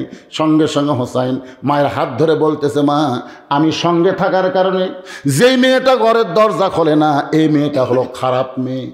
আমি সঙ্গে থাকার কারণে, কারণ হোসাইন আল্লাহ নবীকে ঘোড়া বানাইছে। জোরে কোন কথা ঠিক কিনা? আর সেই হোসাইন সঙ্গে থাকার কারণে যে মেয়েটা দরজা খোলে না, এই মেয়েটা হলো খারাপ মেয়ে। সঙ্গে সঙ্গে ফাতেমা হোসেনের মুখে চাপা দিয়ে বলে বাজান রে, তুই যাকে খারাপ মেয়ে বলতেছিস, তোর নানা বলেছে ওই মেয়েটা তোর মায়ের আগে জান্নাতে যাবে। তুই বলতেছিস খারাপ, আর তোর নানা কি কয়?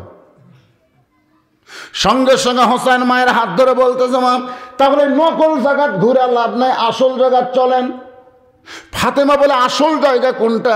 হোসেন বলতেছে আসল জায়গা হলো মনে বড় আশা ছিল আমি যাব মদিনায়। সবাই বলেন মনে বড় আশা ছিল আমি যাব মদিনায়। এই গানটা প্রথম যখন আব্দুল আলিম দিনাজপুরে কইছে, তখন দিনাজপুর লোকেরা কয় আব্দুল আলিম ভাই গানটা ভুল, আপনি গানটা এভাবে গান, মনে বড় আশা ছিল আমি যাব মক্কা মদিনায়। আপনি মক্কা বাদ দিয়ে শুধু মদিনার কথা বলেন। আব্দুল আলিম বলে রে দিনাজপুরের আলেমেরা শোনো, ওই মদিনার মানুষটাকে যদি হাত করবার পারো তাহলে শুধু মক্কা না, মক্কার মালিক পর্যন্ত তোমার দখল হয়ে যাবে। উপায় নাই রে, উপায় নাই রে, উপায় নাই, নবী বিনে আল্লাহ পাওয়ার উপায় নাই। এ গান গাইলে কি গুনাহ হবে? তাহলে সবাই বলেন উপায় নাই রে, উপায় নাই রে, উপায় নাই, নবী বিনে আল্লাহ পাওয়ার উপায় নাই। হোসেন এক টানে মা ফাতেমাকে নিয়ে এসে আল্লাহ নবীর কাছে। জোরে গান কার কাছে? না না তুমি আমার মাও কার কাছে পাঠাতা?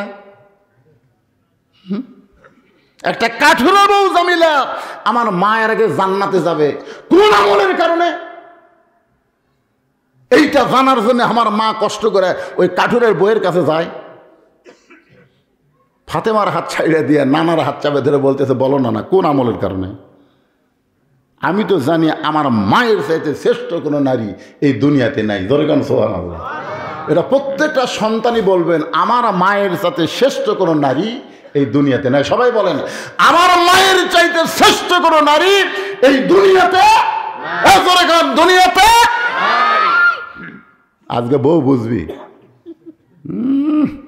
মায়ের কথা ফিসফিস করে কই, তোমার মা ভালো না, তোমার ভালো চাপাত জুতে আমার।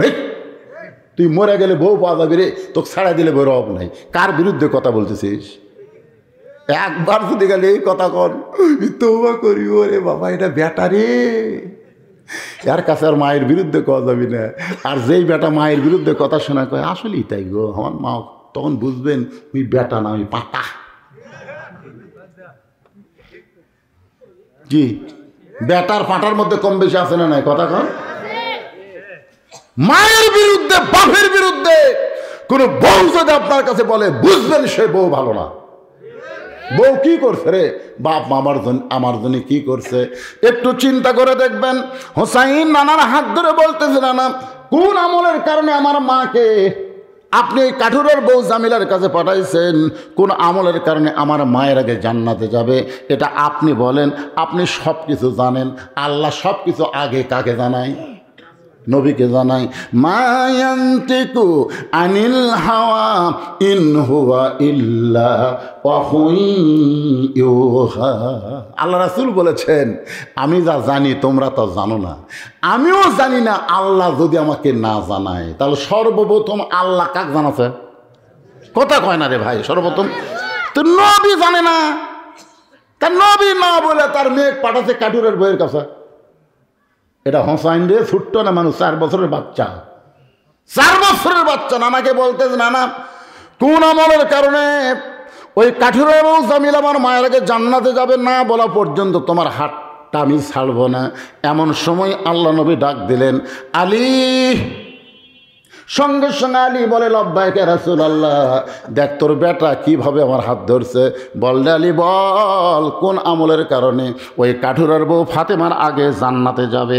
আলী বলতে, হুজুর আপনি কিন্তু নিষেধ করছিলেন। রাসূল বলল, আজকে আমি বিপদত পড়ছি, বল। সুবহানাল্লাহ বলেন। তার মানে কোন আমলের কারণে ফাতেমার আগে কাঠুরের বাবু জান্নাতে যাবে এটা আলী জানে। সুবহানাল্লাহ কন না কেন? কিন্তু আল্লাহ রাসূল নিষেধ করেছে। কিন্তু আজকে হোসেন যেভাবে হাত চাইপা ধরছে, এখন বাধ্য হয়ে বলতেছে, বল। ফাতেমা দৌড়ে এসে বলে, স্বামী গো, আমার আগে কাঠুরের বউ জান্নাতে যাবে এই কথা আপনি জানেন, কিন্তু আমারে বলেননি কেন? আলী বলতেছে, আল্লাহর নবী যদি নিষেধ করে তাহলে আমি কেমনে বলবো? আজকে যখন বলার হুকুম দিল, তাহলে শোনো ফাতেমা, তোমার কি মনে আছে একদিন দুপুরবেলায় তুমি আমার কাছে কাঁদতেছিলে? আমি বললাম, ফাতেমা কান্দো কেন? ফাতেমা বলে, স্বামী গো, হাসান হোসাইন ক্ষুধার জ্বালায় কাঁদতে কাঁদতে ঘুমায় গেছে।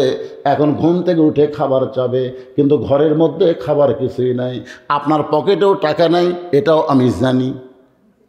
এখন হাসান হোসেনকে কি খাবার দিব এই চিন্তা করে আমার ওন্নাখানা আপনার কাছে এনে দিলাম। এই ওন্না বিক্রি করে যেই টাকা হবে, এই টাকা দিয়ে হাসান হোসেনের খাবার কিনবেন। আলী বলে, ফাতেমা তোমার ওন্না আমি জামার পকেটের মধ্যে ঢুকালাম। জামার পকেটের মধ্যে নিয়ে হযরত আলী বাজারের মধ্যে ঘুরতেছে, কিন্তু পকেট থেকে ওন্না বের করে খরিদ্দারের সামনে ধরতে পারে না। কারণ যদি ধরে আর খরিদ্দার যদি বলে, আলী ভাই ওন্নাটা কার? আমি যদি বলি আমার বউ ফাতেমার, তখন খরিদ্দার মনে মনে চিন্তা করবে, যেই স্বামী বইয়ের জিনিস বেচা খায়, এই স্বামী হলো দুর্বল স্বামী। যে স্বামী বইয়ের জিনিস বেচা খায়, এটা কি স্বামী? আপনারা বলেন তো, হযরত আলী দুর্বল না সবল? আসাদুল্লাহিল গালিব। আল্লাহ বলেছেন, ইসলাম প্রচারের ব্যাপারে, প্রসারের ব্যাপারে, ইসলামকে প্রতিষ্ঠার ব্যাপারে আলী হচ্ছে আমার সিংহ। সুবহানাল্লাহ। কিন্তু হযরত আলী অন্য পকেটের মধ্যে চিন্তা করতেছে এটা বের করে কেমনে বিক্রি করব। এমন সময় এক খরিদ্দার এসে সালাম দেয়, বলে আলী ভাই আপনি মনে হয় কিছু বিক্রি করবেন। আলী সুম করছে কেরে, আমি কিছু বিক্রি করবো। এই খরিদ্দার কেমনে জানলো? আলী বলে ফাতেমা তাকায় দেখি খরিদ্দার একটা ব্যাগ ফাঁক করে ধরেছে। আমি ওন্না বের করে ব্যাগের মধ্যে দিলাম। খরিদ্দার একটা আবারও ওন্নার দিকে তাকালো না। ওই ব্যাগের মাথা ধরে আমাকে 6টা দিরহাম দিয়ে চলে গেল। আমি 6টা দিরহাম নিয়ে খাবার দোকানে গিয়ে বললাম, ভাই এই 6টা দিরহামের যা খাবার হয় তাড়াতাড়ি টোপলা করে দাও, আমার হাসান হোসেন ঘুম থেকে চেতন পেয়ে কান্না শুরু করে দিবে। দোকানদার 6টা দিরহামের খাবার টোপলাম, যেই মাত্র আমার হাতে দিবে আমি 6টা দিরহাম দোকানদারকে দিব।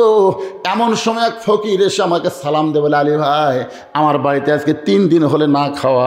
আলী রে যদি পারো আল্লাহর হস্তে আমাকে দান করো। আমি আলীর এত রাগ হয়ে গেল, আমার হাসান হোসেনের জন্য খাবার কিনেছি আর এইটা ফকির চাচ্ছে। আমি রাগ করে যখন ফকিরকে কিছু বলতে যাব, এমন সময় আল্লাহর কোরআন বলতে সাম্মা সাইলা ফালা তানহার, আলী রে সাইলকারীর সঙ্গে খারাপ ব্যবহার করিস না। আলী বলে ফাতেমা আমি তখন 6টা দিরহামের মধ্যে 1টা দিরহাম ফকিরকে দিব আর 5টা দিরহাম নিয়ে খাবার নিব। এই নিয়ত করে ফকিরকে যখন 1টা দিরহাম দিবার চাই, এমন সময় আল্লাহর কোরআন বলতেছে অমা তুনফিকু মিন শাইইন ফি সাবিলিল্লাহি ওয়াফা ইলাইকুম ওয়া আনতুম লা তুজলামুন। আলী রে ফকিরকে 1টা দিরহাম দিলে আল্লাহ তোকে 10টা দিরহাম দিবে, ফকিরকে 2টা দিরহাম দিলে আল্লাহ তোকে 20টা দিরহাম দিবে। 6টা দিরহাম যদি ফকিরকে দেশ রে আলী, আল্লাহ তোকে 60টা দিরহাম দেবে। আলী বলে ফাতেমা আল্লাহ ফকিরকে যখন 6টা দিরহাম দিলাম, যেই ফকির কাঁদতেছিল সেই ফকির হাসতে হাসতে যখন চলে গেল, এমন সময় খাবার দোকানদার বলতেছে আলী ভাই আপনার সন্তান ঘুমের মধ্যে আছে, চেতন পাইলেই কানবে। খাবার টোপলা না নিয়ে ফকিরকে দান করে দিলে, এখন টোপলার খবর কি? আমি তখন বললাম ও দোকানদার 1 টোপলা খাবার দিয়ে আমার হবে না, তুমি 2 বস্তা খাবার প্যাকেট করো। আলী বলে ফাতেমা দোকানদারকে 2 বস্তা খাবার প্যাকেট করার কথা বলে আমি বাজারের মধ্যে ঘুরতেছি, এমন সময় একজন ব্যক্তি উট নিয়ে আসতেছে, আমাকে ডাক দেবলে আলী ভাই অযথা বাজারে ঘোরার কি দরকার, উটটা আপনি কিনে নেন। আলী বলতেছে ভাই 1টা পয়সাও আমার পকেটে নাই, তাহলে তোমার উটটা কেমনে কিনবো? উটওয়ালা বলতেছে ভাই 100 দিরহামে বাকিতে উটটা কিনেন, বিক্রি করে আমার টাকা দিবেন, এটাও কি আপনি পারবেন না? আলী বলে ফাতেমা এমন সুযোগ জীবনে কোনোদিন পাই নাই, সুযোগ গ্রহণ করার জন্য 100 দিরহাম দিয়া উটটা কিনে যেই মাত্র উটের বাজারে চারিদিক থেকে খরিদ্দার আমাকে সেকে ধরে বলতেছে এত বড় জ্ঞানী হইয়া, এত বড় জ্ঞানের সম্রাট হইয়া উট বেচা খান, লক্ষণ তো ভালো না। সবাই কই আলী ভাই এই ব্যবসা কবে থেকে ধরলেন, এই ব্যবসা কবে থেকে ধরলেন? আলী বলে ফাতেমা রে হঠাৎ একজন খরিদ্দার এসে আমার সালাম দিল, আলী রে উটটা আমি কিনবো, আপনি কি আমার দিবেন? কত দাম নেবেন? আলী বলতেছে তুমি একটা বলো তো ভাই কত দাম হবে? খরিদ্দার আমার কানে কানে কয় 160 দিরহাম দিয়া দিলাম। আলী বলে ফাতেমা রে 160 দিরহামে উটটা বিক্রি করে উটওয়ালাকে 100 দিরহাম দিয়া বাকি 60টা দিরহাম নিয়ে দোকানে গেলাম, যা বললাম ও দোকানদার ভাই 60 দিরহামের খাবার দেন। 60 দিরহামের 2 বস্তা খাবার 2 কান্দে নিয়ে আমি বাড়ির দিকে রওনা দিলাম। ফাতেমার দরজার কাছে আসতেই দরজা বন্ধ হয়ে গেল। আলী বলে ফাতেমা দরজা খোলো। ফাতেমা বলতেছে অন্না বিক্রি করার টাকা দিয়া বড়জোর 1 টোপলা খাবার হবে। 2 বস্তা খাবার কোথায় পাইলেন? তাড়াতাড়ি বলেন, না বললে দরজা খুলবো না। আমি বললাম ফাতেমা রে বড় ক্লান্ত হয়ে গেছি, 2 বস্তা কমপক্ষে 2 মণ ওজন হবে। ফাতেমা দরজা খুলে দাও। ফাতেমা বলতেছে না খাইয়া মোরা যাব, কিন্তু 2 বস্তা খাবার কোথায় পাইলেন না বললে দরজা খুলবো না। কারণ বউগুলো যদি ভালো হয় স্বামী কোনোদিন ঘুষের ব্যবসা করতে পারবে না। জোরে কথা ঠিক কি না? ফাতেমা বলে আমার হাসান হোসেন না খাইয়া মরে যাক, আমার কোনো আপত্তি নাই, অন্য বিক্রি করার টাকা দিয়ে বড় জোর 1 টোপলা খাবার হবে, আপনি 2 বস্তা খাবার কোথায় পাইলেন? আলী বলতেছে ফাতেমা আমি তো বলবো, আগে দরজা খুলে দাও। ফাতেমা বলতেছে আগে বলেন তারপরে দরজা খুলবো। আলী বলতেছে আগে খোলো তারপরে বলবো। ফাতেমা বলতেছে আগে বলেন তারপরে খুলবো। এমন সময় আল্লাহর কোরআন বলতেছে আর রেজালো কাওয়ামুন আলান নেসা, আলী রে বইয়ের কাছে পরাজিত হোস না, স্বামী থাকবে বইয়ের ওপরে। ধরে কেন সুবহানাল্লাহ। আল্লাহর কোরআন বলতেছে স্বামী থাকবে বইয়ের উপরে। ফাতেমা দরজা না খুললে কি হবে? হযরত আলী 2 বস্তা খাবার নিয়ে আল্লাহর নবীর দরবারে গেছে। নবী বসেছিলেন, নবী দাঁড়িয়ে সালাম দেবেন, আলী আয় আয় আমার কাছে আয়। যেই মাত্র হযরত আলী গেছে নবীর কাছে, নবী কান থেকে 2 বস্তা নামায় নিয়ে আলীর কপালে একটা চুমা খায়। ধরে কোন সুবহানাল্লাহ। আলী বলতেছে হুজুর আপনি এত ভালো, কিন্তু আপনার মেয়ে ভালো না, আপনার মেয়ে ভালো না, দরজা খুলে দিল না। আল্লাহ রাসূল বলে আলী রে, ফাতেমা যদি দরজা খুলে দিত তাহলে বলতো তুই কি আমার কাছে আসতি? বলে না হুজুর, দরজা খুলে দিলে তো আমি আপনার কাছে আসতাম না। আল্লাহ নবী কয় আলী রে, ফাতেমা দরজা বন্ধ রাখার কারণে বাধ্য হয়ে তুই তখন আমার কাছে আসলি, তাহলে বলতো আলী যে খরিদ্দার তোর কাছ থেকে অন্না কিনেছে, তুই কি তারে চিনিস? আলী বলে রাসূলুল্লাহ আমি তো চিনি না। আল্লাহ নবী বলে আলী রে, যেই ফকির তোর কাছ থেকে ভিক্ষা চাইছে সেই ফকিরকে তুই চিনিস? বলে না। যে তোর কাছে উট বিক্রি করলো আবার তোর কাছ থেকে উট কিনে নিল, তুই কি তার সম্পর্কে জানিস? আলী বলতেছে রাসূলুল্লাহ আমি কিছুই জানি না। রাসূল বলে আমি জানি, তোকে জানাবার চাই। ধরে কেন সুবহানাল্লাহ। আলী বলতেছে আসলেই তো তাই রে, কোন খরিদ্দার আমার কাছ থেকে অন্না কিনলো, কে ভিক্ষা নিল, কে উট বিক্রি করলো, কে উট কিনে নিল? রাসূল বলতেছে আমি বলবো, তুই কি শুনবি না? আলী বলতেছে 100 বার শুনবো, 1000 বার শুনবো। আলী শুনবে। আমার সামনে যারা বসে আছেন আপনার কি শুনবেন? কারা কারা শুনবেন? আল্লাহকে একটু হাত দেখান। লিল্লাহি তাকবীর। হাত নামান। হযরত আলী বলতেছেন ইয়া রাসূলুল্লাহ এশার নামাজ বলেছি, এশার নামাজের সময় বলেছি ফজর পড়বো না, কিন্তু ফজর কেন সামনে কাতারে? আপনি যখন শুনতে চান তাহলে অবশ্যই আমাকে বলতে হবে। হযরত আলী যে উত্তর দিবে এটাও আপনারা শুনবেন, শুনবেন না ভাইজান?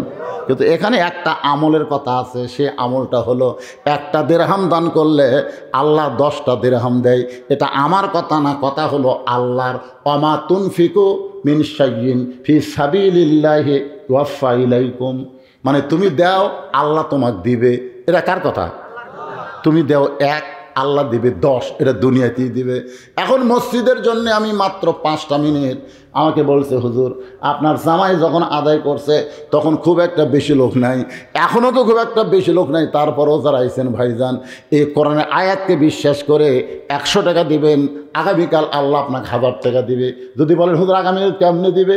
আগামীকাল আপনার একটা অ্যাক্সিডেন্ট আছে, আপনি জানেন আগামীকাল আপনি অটো ভ্যানত চলে যাবেন, ভুটভুটি আপনাকে মারবি, আপনার হাসপাতালে যায় ঠ্যাং ভাঙ্গার কারণে 20,000 টাকা খরচ হবে।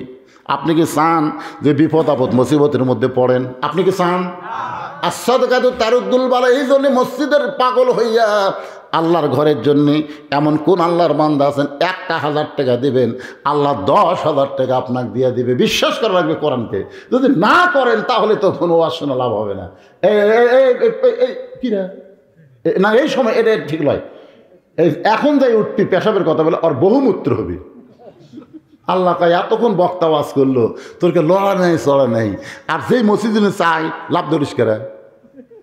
রোগ দেওয়ার মালিককে, ভালো করার মালিককে। এখন যারা দান করবেন খালি তারাই উঠবেন।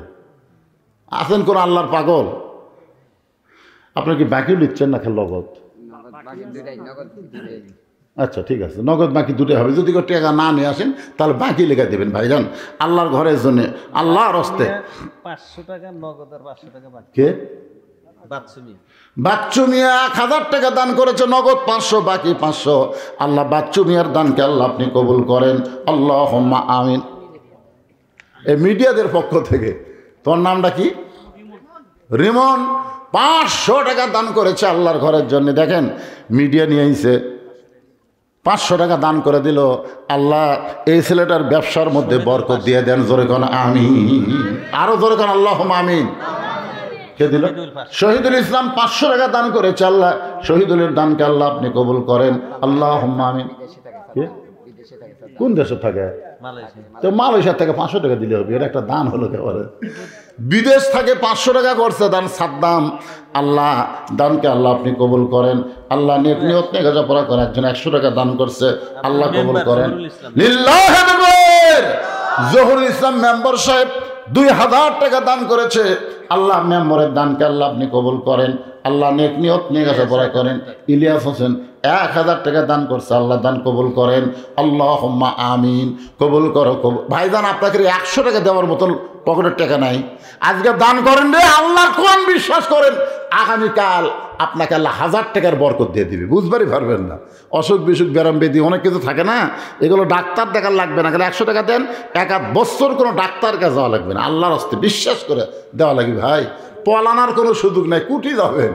মানুষ প্রত্যেক ধাপে ধাপে মৃত্যুর দিকে যায়। আপনারা মনে করছেন টাকাতে মানুষ যান, কিন্তু আপনি মৃত্যুর দিকে অগ্রসর হচ্ছেন, কবরের দিকে হাঁটতেছেন। 1000 টাকা বাকি হোক বাকি হোক, তাহলে ইমনে 1000 টাকা বাকি, আল্লাহর ঘরে করছে দান। আল্লাহ ইমনের দানকে আল্লাহ আপনি কবুল করেন। আল্লাহ নেক নিয়ত নিয়ে কি নাম গাজী 1000 টাকা দান করেছে, আল্লাহ গাজীর দানকে আল্লাহ আপনি কবুল করেন। আল্লাহুম্মা আমিন।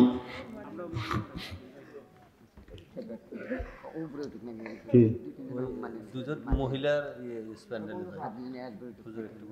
এর মধ্যে আদায় করুন আবার। আচ্ছা ঠিক আছে, অসুবিধা নেই। আগে তো হয়তো দেয়নি, এখন আবার দিবে। আগে একবার দিয়েছেন, আচ্ছা ব্যাংকত যে আপনার টাকা কি একবারই থন না বারবার থন? বারবার কেন থন, যে বেশি হবে। তো একবার দান করছেন থেকে আরেকবার দেওয়া যাবে না তা কিন্তু না। যতবার দান করবেন জান্নাতের ব্যাংকে আল্লাহ তত অ্যাকাউন্ট বাড়ায় দেবে। মহিলা প্যান্ডেলে 2 জন আদায় করবে আমার মা, আল্লাহর রাস্তায় আপনারা দান করবেন। আজকে আপনাদের ওয়াজে আমি অনেক বেশি করছি, মা খুশি হয়ে দান করবেন। আল্লাহর একজন বান্দা 200 টাকা দান করছে, আল্লাহ কবুল করেন। আবুল হোসেন 500 টাকা দান করলো, আবুল হোসেনের দানকে আল্লাহ আপনি কবুল করেন। আল্লাহুম্মা আমিন। কবুল করো। আরেকজন আল্লাহর বান্দা 500 টাকা দান করছে, আল্লাহ দানকে কবুল করেন। আল্লাহ নেক নিয়ত নিয়ে আসা পড়া করেন। আল্লাহুম্মা আমিন। এ দুনিয়া রবে না কো চিরকাল, একদিন ভাঙবে রে বাজার। সূরা কাউসারের মধ্যে আগে নামাজ, তারপর ওয়ানহার মানে কি? কুরবানি। এই কুরবানি মানে আল্লাহর জন্যে, আল্লাহর জন্যে ত্যাগ করা। পকেটে টাকা আছে তারপরও দান করতেছেন না, তার মানে বোঝা গেল আল্লাহর জন্যই যদি কুরবানি না করতে পারেন, ওই টাকাটা আপনার অন্য খাতে খরচ হয়ে যাবে। আল্লাহর ঘরে সবচাইতে বড় দান হলো আল্লাহর ঘরে দান করা। আপনার মসজিদের কি করবেন? দোতলা করবেন না কি করবেন? নিয়ত কি? দোতলা করবে, মাশাআল্লাহ। এই জন্য সিমেন্ট দেন। যদি কেউ মনে করেন হুজুর মসজিদ যখন কাজ শুরু হবে আমি তখন 5 বস্তা সিমেন্ট দেব, এই নিয়তে আল্লাহর রাস্তে দিয়ে দেন। দেন ভাই, সবাই দেন। এই গামছার মধ্যে দেন না কেন? একবার দিয়েছেন আর একবার দেন, দেন আল্লাহর রাস্তে দেন। আল্লাহ আজকের মাহফিলে সভাপতি নাকি আপনি? 500 টাকা দান করেছে মুরব্বী, আল্লাহ দানকে কবুল করেন। আল্লাহ নেক নিয়ত নিয়ে গাছা পড়া। আল্লাহুম্মা আমিন। এ দুনিয়া রবে না কো চিরকাল, একদিন ভাঙবে রে। ভাই উঠে যায় না ভাই, বড় 2টা মারাত্মক ওয়াজ রাখছি রে, শোনেন, শুনে যান। টাকা না দেন, না দেন, 10টা মিনিট একটু ধৈর্য ধরেন। কে মারা গেছে? হায়দার মারা গেছে। তার রুহের মাগফিরাতে তার ভাই 1000 টাকা দান করেছে। আল্লাহ তার কবরকে জান্নাতের টুকরা বানায় দেন। ময়নার ভাই 1000 টাকা দান করেছে। কি ভাই? ময়নাল ভাই 1000 টাকা দান করেছে। আল্লাহ ময়নাল ভাইয়ের দানকে আল্লাহ আপনি কবুল করেন। আল্লাহুম্মা। যাদের বাপ মা কবরে গেছে, মমিন ভাই 1000 টাকা দান করেছে, আল্লাহ দানকে কবুল করেন। এগুলোর নাম লেখো বাবা, বাবা লেখো। আপনারা কি সব এই গ্রামের লোক না বাহির গ্রামের সব? না, এই গ্রামের লোক হলে তো দামে এত দুর্বল হলে হবে না। মসজিদ কমিটির সভাপতিকে, এই মসজিদের সভাপতি উনি দিছে আজকে 1 লাখ দিছে, দিবে ঘোষণা করছে। মাশাআল্লাহ, তাহলে তো কাম হয়ে গেছে। কে অসুস্থ? এই মসজিদের প্রতিষ্ঠাতা যিনি 1 লাখ টাকা দান করলো, তার বাবা অসুস্থ। আমরা সবাই আল্লাহর রাস্তায় দোয়া করি। লাইফ আহরে একটু হাত তুলি ভাই। আল্লাহুম্মা আমিন। আল্লাহ লাইফ সাপোর্টে আছে। আল্লাহ যিনি মসজিদের প্রতিষ্ঠাতা মুরব্বী, আল্লাহ তাকে পুরোপুরি সুস্থতা দান করো। আল্লাহ যদি সুস্থ না হয় তুমি সব জানো, ইমানের হালে মুসলমান করে জান্নাত ঘর বানায় তাকে দুনিয়া থেকে বিদায় নেওয়ার তৌফিক দাও বিরহমাতিকা ইয়া আরহামার রাহিমিন। সুলতান 500 টাকা দান করেছে, আল্লাহ সুলতানের দানকে আল্লাহ আপনি কবুল করেন, আল্লাহুম্মা আমিন। হেলালের বাপ মারা গেছে 1000, হেলালের বাপ মারা গেছে, রুহের মাগফিরাতে 1000 টাকা করছে দান, আল্লাহ বাবার কবরকে জান্নাতের টুকরা বানায় দেন, আল্লাহুম্মা আমিন। জি না না, উঠে যাবে কেন? আদায় করতেছে জান্নাতের খাম, এটাই তো জান্নাত। আখিরাতের প্রতি যাদের বিশ্বাস আছে তারাই দান করে, অল্প হোক বেশি হোক, আখিরাতকে যারা বিশ্বাস করে আল্লাহ তাদের দ্বারাই দান নেই।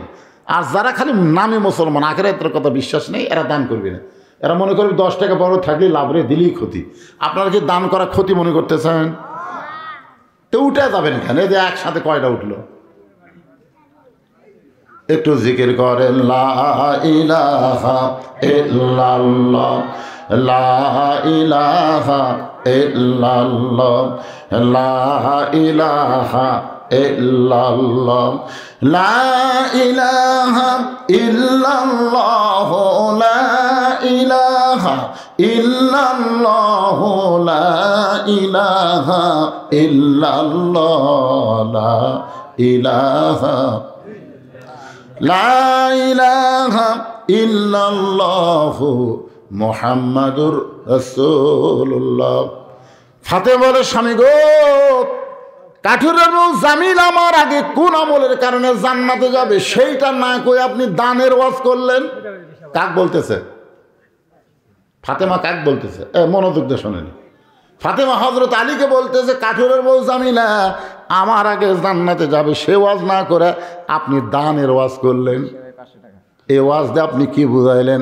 আলী বলতেছে, ফাতেমা আল্লাহ যখন তোমাকে জান্নাত দিবে, সুবহানাল্লাহ খান, তখন তোমাকে হেঁটে হেঁটে জান্নাত দিবে না, কারণ সাইদাতুন নিসাই আহলেল জান্নাহ ফাতেমা তো জোহরা, তুমি জান্নাতি নারীদের নেত্রী হওয়ার কারণে আল্লাহ তোমাকে উটের পিঠে করে জান্নাত দিবে।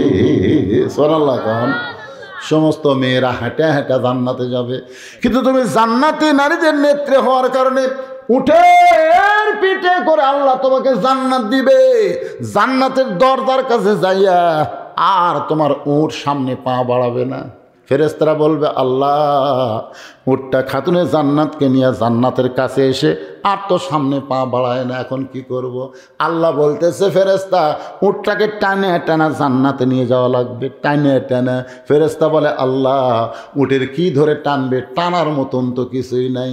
আলী বলে, ফাতেমা আল্লাহ তখন বলবে, রে ফেরেশতা আমি ফাতেমার ওন্নাটা কিনে জান্নাতের মধ্যে যত্ন করে রাইখা দিছি। তার মানে বোঝা গেল ফাতেমার ওন্না দুনিয়ার কোনো মানুষ কিনে নাই, ফাতেমার ওন্না কিনেছে স্বয়ং আল্লাহ জান্নাতের ফেরেশতা দিয়ে। কারণ ফাতেমা হলো পর্দানিশী, আর পর্দানিশীর ব্যবহারের জিনিস কোনো পুরুষ কিনুক এটা আল্লাহ পছন্দ করে নাই। আল্লাহ বলবে, রে ফেরেশতা ওই ফাতেমার ওন্নাটা নিয়ে যায় উটের গলায় বেঁধে দাও।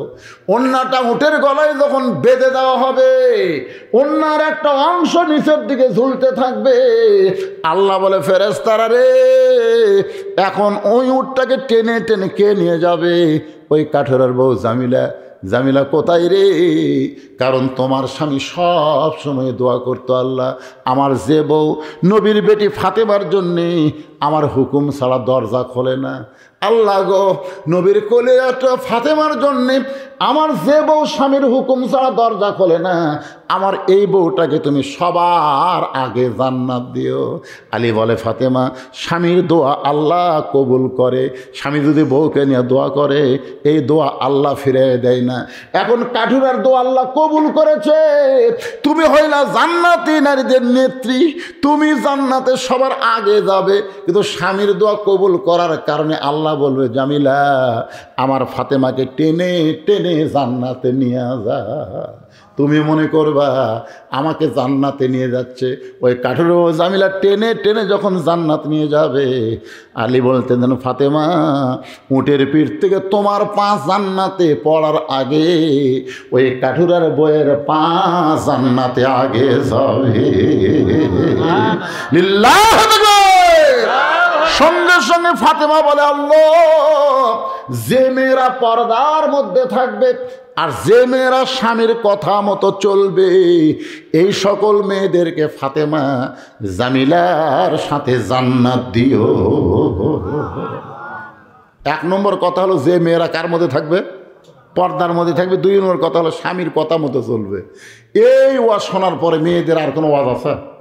যেখানে আছে মায়েরা, ও মা, স্বামী যা তাই মনে করেন না মা। রাসূল বলেছেন, ফাতেমা রে, আল্লাহ বাদ দে কাউকে যদি সেজদা দেওয়ার হুকুম থাকতো তোরে বলতাম আলীর পায়ে সেজদা কর, আলীর পায়ে সেজদা কর, কিন্তু আল্লাহ ছাড়া কাউকে সেজদা দেওয়ার হুকুম নাই। এই কথার দ্বারা রাসূল বুঝাই দিলেন মেয়েদের কাছে আল্লাহর পরই সবচাইতে দামি ওই মহান ব্যক্তি হলো তার স্বামী। জোরে কোন কথা ঠিক? আর আমাদের গুলা চোখ উল্টাই, চোখ গরম করে। স্টার জলসা জি বাংলা দেখবার মানা করলে, ওরে বাবা রে, ভাতি খামো না রে, ভাতি খাবি না, তাও স্টার জলসা জি বাংলা দেখবে। আমি মা বোনদের অনুরোধ করি, মা ওয়াজ শুনতেছেন আলহামদুলিল্লাহ, আজকে তওবা করেন। যে ভারত আমাদের বাবরি মসজিদ ভাঙ্গা রাম মন্দির তৈরি করছে, সেই ভারতের চ্যানেল মুসলমানের ঘরের মধ্যে চলতে দেওয়া যাবে না। জোরে কথা কন না কেন? কথা কন না কেন? ভারত কি হকের বন্ধু? 400 বছরের পুরাতন বাবরি মসজিদ ভাঙ্গা আপনার কোন তো ভারত থেকে জায়গা নাই, তো অন্য ফাঁকা জায়গাত মন্দির না বানায় মসজিদ ভাঙ্গে সে জায়গাত মন্দির বানালো, তার মানে কি? তাহলে তার কি চ্যানেল হামারা দেখো করে?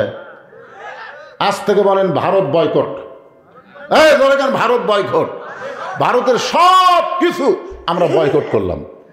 বাংলাদেশের জিনিস দামে বেশি হোক তাও নেবেন, এই ভারতের শালা কোনো কিছু নেবেন না। আমাকে ব্যবসা করে খায় আর আমাকে কলজার পাও দিছে। মুসলমান নামাজ না পড়লো মসজিদকে জীবনের চাইতে ভালোবাসে। ধরে কোন কথা ঠিক? বিশ্বাস করেন, আপনাকে গ্রামে মসজিদ যদি কেউ ভাঙবার আসে, নামাজি বাধা দেওয়ার আগে বেনামাজিরাই জীবন দিবি। নামাজ না পড়তে পারি রে, মসজিদ আল্লাহর ঘর। আমার এলাকায় 2 বেনামাজি ঝগড়া লাগছে, বিশ্বাস যদি না করিস মসজিদ সমস্যা। তা আমি তোরা নামাজই পড়িস না, মসজিদ ছুঁয়ে কী হবে? নামাজ না পড়ি হুজুর, মসজিদ আল্লাহর ঘর বিশ্বাস করি।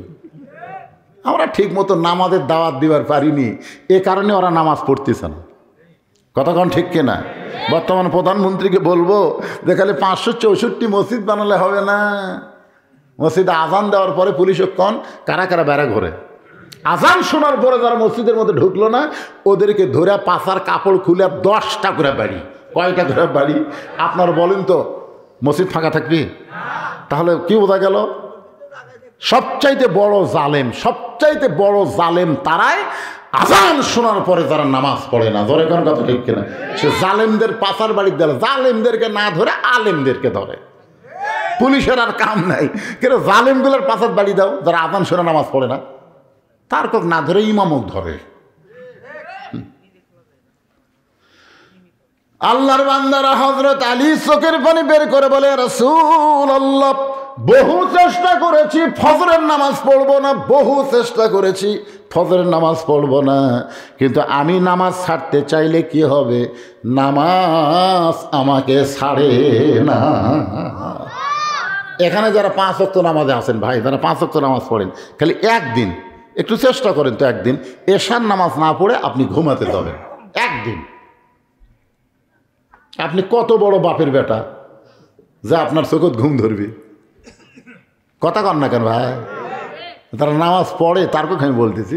একদিন ইচ্ছা করে এশার নামাজ না পড়ে আপনি ঘুমাবার যাবেন, আপনার ঘুম ধরবি না যতক্ষণ নামাজ আদায় না করবেন। ধরে কোন কথা ঠিক কিনা? এখান থেকে বোঝা গেল নামাজ জান্নাতের জন্য না, নামাজ হলো আল্লাহর জন্যে। আর এই নামাজ যারা আদায় করেন, হাউদে কাউসারে 1 পিয়ালা পানি পান করে জাহান্নামে গেলেও আল্লাহ জাহান্নামকে জান্নাত বানাই দিবে। এখন বলেন, শুধু মসজিদের উন্নয়ন, মসজিদ বিল্ডিং করা না, 5 ওয়াক্ত নামাজ মসজিদ জামাতের সঙ্গে আদায় করা। আজকে কারা কারা মাগরিব এশার নামাজ পড়েননি আমি বলবো না, কিন্তু এই ওয়াজ শোনার পরে কারা কারা ফজরের নামাজ পড়বেন না হাত তোলেন তো দেখি। কারা কারা ফজর পড়বেন না হাত তোলেন। তার মানে বোঝা গেল সবাই পড়বেন। কারা কারা ফজরের নামাজ পড়বেন 2 হাত তোলা আল্লাহ দেখান তো দেখি। আল্লাহ এ দেখেন তো কে হাত তোলেন? ও পিছন দিকে একটা।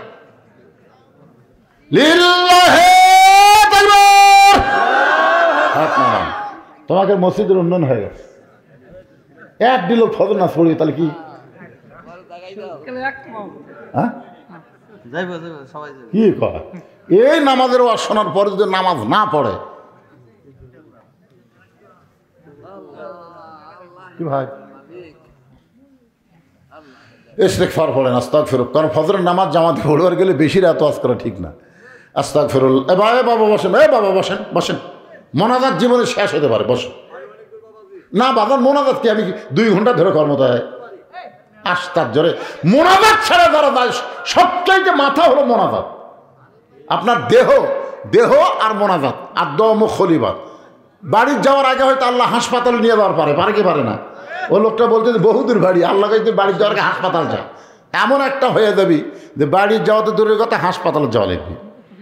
এজন্য সকলে ইস্তেগফার আস্তাগফিরুল্লাহ পড়েন। আস্তাগফিরুল্লাহ রব্বি মিন কুল্লি জামবি ওয়া তুবু ইলাই লা হাওলা ওয়ালা কুওয়াতা ইল্লা বিল্লাহিল আলিয়্যিল আযীম। আল্লাহুম্মা আমিন। আল্লাহুম্মা আনতাস সালাম ওয়া মিনকাস সালাম তাবারাকতা ইয়া যাল জালালি ওয়াল ইকরাম। আয় আল্লাহ তাআলা, সেই মাগরিবের নামাজের পর থেকে রাত 12:15 পর্যন্ত তোমার পাগল বান্দা বান্দিরা আরামের বাড়ি আরামের ঘুমকে বাদ দিয়া কোরআন হাদিসের মহব্বত কলিজার মধ্যে নিয়া এই জান্নাতের বাগানে বসে বসে কোরআন হাদিসের আলোচনা শোনার শেষে আমি গুনাহগারের সঙ্গে রহমতের দরজায় ফকির হয়ে দোকানে হাত তুলেছে।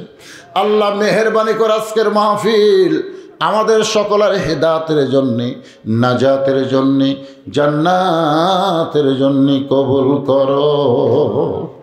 এই মাহফিলের শুরু থেকে শেষ পর্যন্ত যত আলোচনা হয়েছে আল্লাহ, এর মধ্যে যদি ত্রুটি হয় ভুল হয় মাফ করে দাও। এর যা হাদিয়া মঞ্জুর করো, সোনার মদিনায় নবী পাকের রওজা মুবারকে কবুল করো। মদিনা কত সুন্দর নাম মদিনা, মদিনার মানুষটা কত সুন্দর।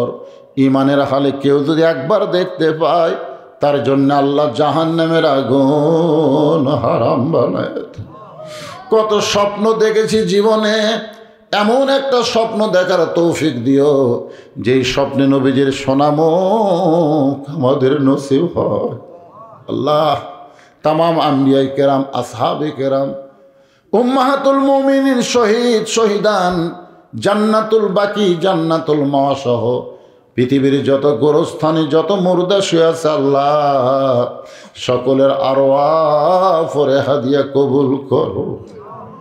আল্লাহ এই ডিগ্রি পড়া গোরস্থানে যত মুর্দা শুয়ে আছে আল্লাহ সকলের কবরকে জান্নাতের টুকরা বানায় দাও। আল্লাহ আমরা যারা হাত তুলেছি আমাদের জনম দুঃখনী মা যাদের কবরে চলে গেছে, ছোট্ট একটা শব্দ হলো মা, এই নামের মধ্যে কি মধুরে, যাদের মা নাই তারাই বুঝতেছে।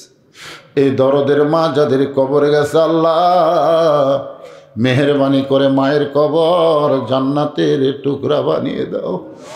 বাবার বাড়ি ঘর সবই আছে, আমরা যারা বাবা হারা এতিম হয়ে গেছি আল্লাহ মেহেরবানি করে বাবার কবরকে জান্নাতের টুকরা বানিয়ে দাও। আল্লাহ মসজিদের প্রতিষ্ঠাতা অসুস্থ, লাইফ সাপোর্টে আছে আল্লাহ তোমার দরবারে দোয়া করি আল্লাহ তুমি তার প্রতি রহম করো, তাকে সাফায়ে কুল্লিয়া দান করে দাও। আজকের মাহফিলের সভাপতি, সহসভাপতি, প্রধান অতিথি, বিশেষ অতিথি, আজকের মাহফিল যারা কষ্ট করে আঞ্জাম দিল আল্লাহ সকলকেই তুমি 5 ওয়াক্ত নামাজি কবুল করে নিও। আল্লাহ ছোট ছোট বাচ্চারা সে ওয়াজের শুরু থেকে এখন পর্যন্ত চেতন থেকে কথাগুলো শুনেছে, এই বাচ্চাগুলো সব যেন 5 ওয়াক্ত নামাজ ইসলামের সৈনিক হতে পারে আল্লাহ তুমি কবুল করে নাও। ফিলিস্তিনের মুসলমানকে আল্লাহ তুমি হেফাজত করো, ইহুদির দ্বারা বাইতুল আকসা তুমি নাফাক করো না আল্লাহ। তুমি আব্রাহাকে আবাবিল পাখি দিয়া ধ্বংস করে দিলে, পৃথিবীর মানচিত্র থেকে ইহুদি শয়তানদেরকেও তুমি ধ্বংস করে দাও আল্লাহ। আল্লাহ তোমার বাবরি মসজিদ ভাঙ্গা যারা রাম মন্দির তৈরি করলো আল্লাহ তুমি সবই দেখতেছো মাবুদ, তোমার কাছে বিচার দিলাম, তুমি যা ইচ্ছা তাই করো। আমার বাংলাদেশের প্রতি রহম করো। খাস করে সিরাজগঞ্জ এলাকার এই ডিগ্রি এলাকার প্রতি তুমি খাস রহমত করো। কে কোন নিয়ত করে হাত তুলেছে, সকলের নেক নিয়ত নেক আশাকে তুমি কবুল করো। আল্লাহ মসজিদ কবুল করো। মসজিদে নগদে বাকিতে দান করেছে, আল্লাহ সকলের দানগুলোকে জান্নাতের বিনিময়ে কবুল করো। আমার মা বোনদের পর্দানিশি কবুল করো। আবিরা সালে পর্দানিশি কবুল করে মা ফাতেমার চরিত্র দান করো। একটা মিনিট, আর বেশি সময় না, একটা মিনিটকে চোখ বন্ধ করে চিন্তা করেন, কত মানুষের জানাজার নামাজি, এই দুই হাত দিয়া কত কবরে মাটি দিয়েছি, এই দুই হাত দিয়া কত লাশ অন্ধকার কবরে নামায় দিস। একদিন আমরা মরে যাব, আমরা সবাই মরে যাব। মিশে মায়াই বন্দি থাইকা করলাম কত খেলা, পশ্চিমে তাকিয়া দেখো তোমার ডুইবা গেছে বেলা। এক পলকের নাই ভরসা, মিশে সকল আশা, কখন বুঝি দারুণ ঝড়ে ভাঙবে তোমার আশা পাখি রে, সবই মিশে আরো ফাঁকি। মরণ কালে আমাদের জবানে জারি করে দিও লা ইলাহা ইল্লাল্লাহু মুহাম্মাদুর রাসূলুল্লাহ সাল্লাল্লাহু আলাইহি ওয়াসাল্লাম। আসসালামু আলাইকুম ওয়া রাহমাতুল্লাহি ওয়া বারাকাতুহু।